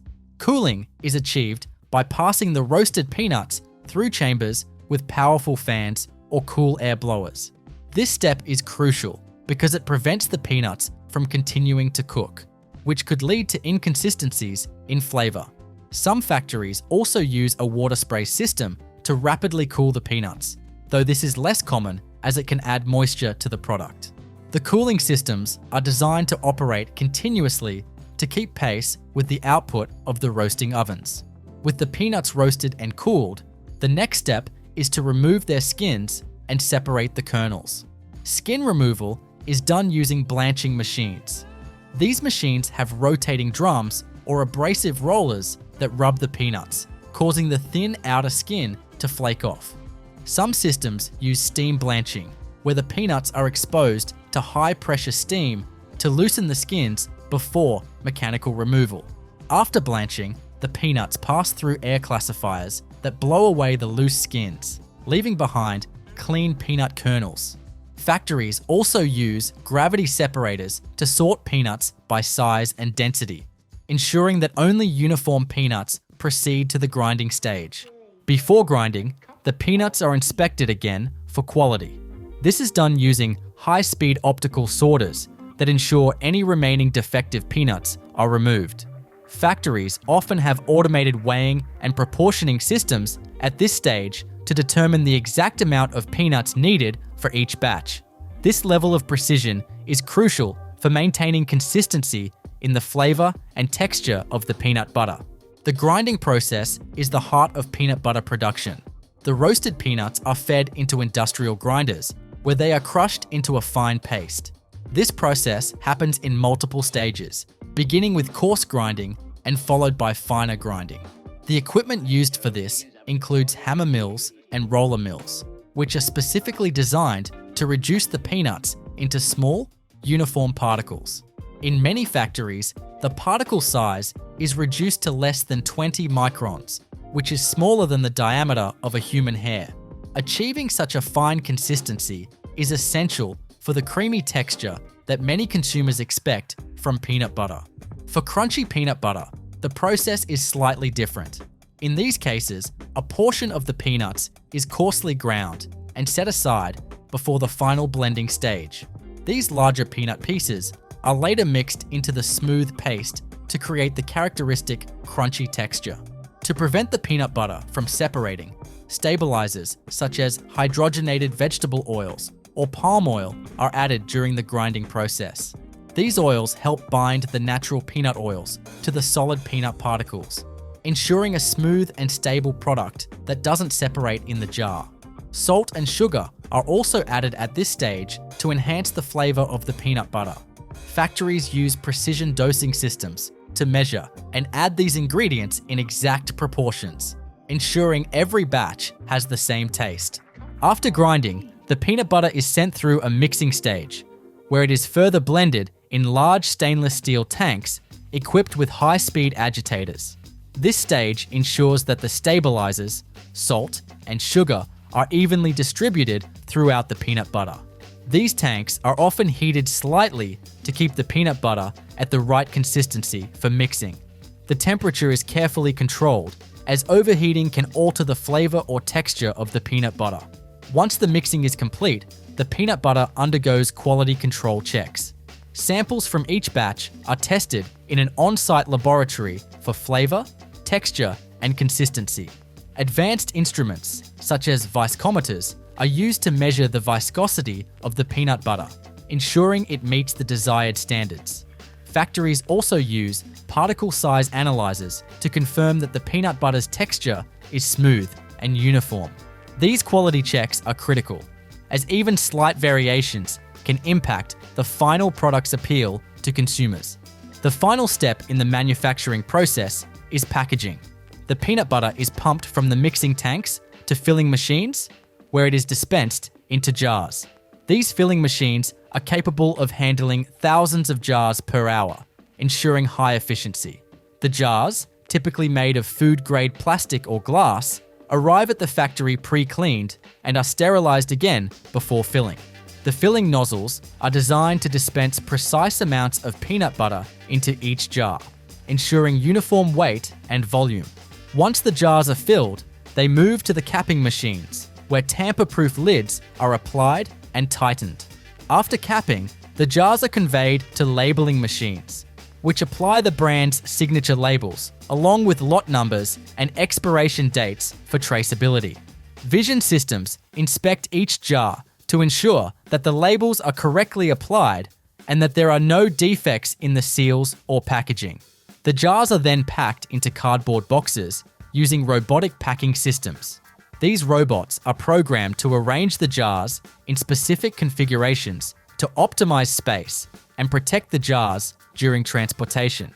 The boxes are sealed and stacked onto pallets using automated palletizing systems. Finally, the pallets are wrapped in plastic film for stability and loaded onto trucks or shipping containers for distribution. Throughout the entire production process, automation plays a vital role in maintaining efficiency and consistency. Factories are equipped with programmable logic controllers, PLCs, and supervisory control and data acquisition, SCADA systems, that monitor and control every aspect of production. These systems provide real-time data on parameters such as temperature, pressure, and flow rates, allowing operators to make adjustments as needed. Robotic systems handle many tasks, from sorting and cleaning peanuts to packaging the final product, reducing the need for manual labor and ensuring precision. Hygiene and safety are also top priorities in peanut butter factories. The production areas are constructed with food-grade stainless steel surfaces and epoxy-coated floors that are easy to clean and sanitize. Positive air pressure systems prevent airborne contaminants from entering critical zones, while strict hygiene protocols ensure that employees maintain cleanliness throughout the production process. The entire facility is regularly inspected to comply with international food safety standards, ensuring that every jar of peanut butter is safe for consumption. Peanut butter production is a complex and highly technical process that relies on advanced machinery, precise engineering, and rigorous quality control. From the cleaning and roasting of peanuts to the grinding, mixing, and packaging of the final product, every step is designed to create a spread that is smooth, flavorful, and consistent. Factories operate with remarkable efficiency, producing thousands of jars per day to meet the global demand for this versatile and beloved product. Strawberry jam production is a fascinating and highly engineered process that combines precision machinery with time-tested techniques to create a smooth, fruity spread. At the core of this process are high-quality strawberries, sugar, pectin, and citric acid, all carefully handled and processed to achieve the perfect consistency and flavor. Inside a modern jam factory, every step is optimized for efficiency, consistency, and food safety. The process begins with the selection and delivery of fresh or frozen strawberries. Factories typically source strawberries from local farms or large-scale suppliers. Frozen strawberries are often preferred for large-scale production because they are preserved at peak ripeness, ensuring consistent flavor year-round. The strawberries arrive in bulk containers and are stored in cold rooms or freezers to maintain their quality until processing begins. Before entering the production line, the fruit undergoes a thorough cleaning process. This includes washing the strawberries in large tanks filled with filtered water, where gentle agitation removes dirt, debris, and any residual pesticides. Once cleaned, the strawberries pass through optical sorting machines. These machines use cameras and sensors to identify and remove defective or discolored fruit. Advanced systems can even detect minute imperfections, ensuring that only the highest quality strawberries make it into the jam. After sorting, the strawberries are sent to cutting or mashing machines, depending on the desired jam texture. For chunkier jams, strawberries are coarsely chopped, while for smooth spreads, they are mashed or pureed into a uniform consistency. The fruit then enters large stainless steel cooking kettles or continuous cooking systems. In these vessels, the strawberries are combined with sugar, which not only sweetens the jam, but also acts as a natural preservative. The sugar is added using automated dosing systems that measure precise quantities to ensure consistent flavor. Pectin, a natural thickening agent derived from fruit, is added to help the jam set. Citric acid is also incorporated to balance the sweetness and enhance the fruit's natural flavor. The mixture is slowly heated, with temperatures reaching up to 220 degrees Fahrenheit to activate the pectin and achieve the ideal gel-like consistency. During cooking, the jam undergoes constant agitation to prevent scorching and ensure even heating. Steam-jacketed kettles or vacuum cookers are often used, as they allow for rapid and uniform heating. Modern vacuum systems are particularly advantageous because they enable cooking at lower temperatures, preserving the fresh flavor and bright color of the strawberries. Throughout the cooking process, sensors monitor the temperature, pH levels, and viscosity of the jam, ensuring that the final product meets strict quality standards. Once the jam reaches the desired consistency, it is pumped through a series of filters to remove any seeds or large pieces if a smoother texture is desired. The finished jam is then transferred to filling machines. These machines dispense precise amounts of jam into sterilized glass jars or plastic containers. The jars are immediately sealed with tamper-proof lids to maintain freshness and prevent contamination. After sealing, the jars are passed through pasteurization tunnels, where they are briefly heated to destroy any remaining microorganisms. Finally, the jars are labeled, inspected, and packed into cartons using robotic packaging systems. The entire process is highly automated, ensuring efficiency and consistent quality, from the arrival of fresh strawberries to the delivery of jars to store shelves. This seamless blend of traditional cooking techniques and advanced technology ensures that every jar of strawberry jam is rich in flavor, perfectly textured, and safe for consumers to enjoy.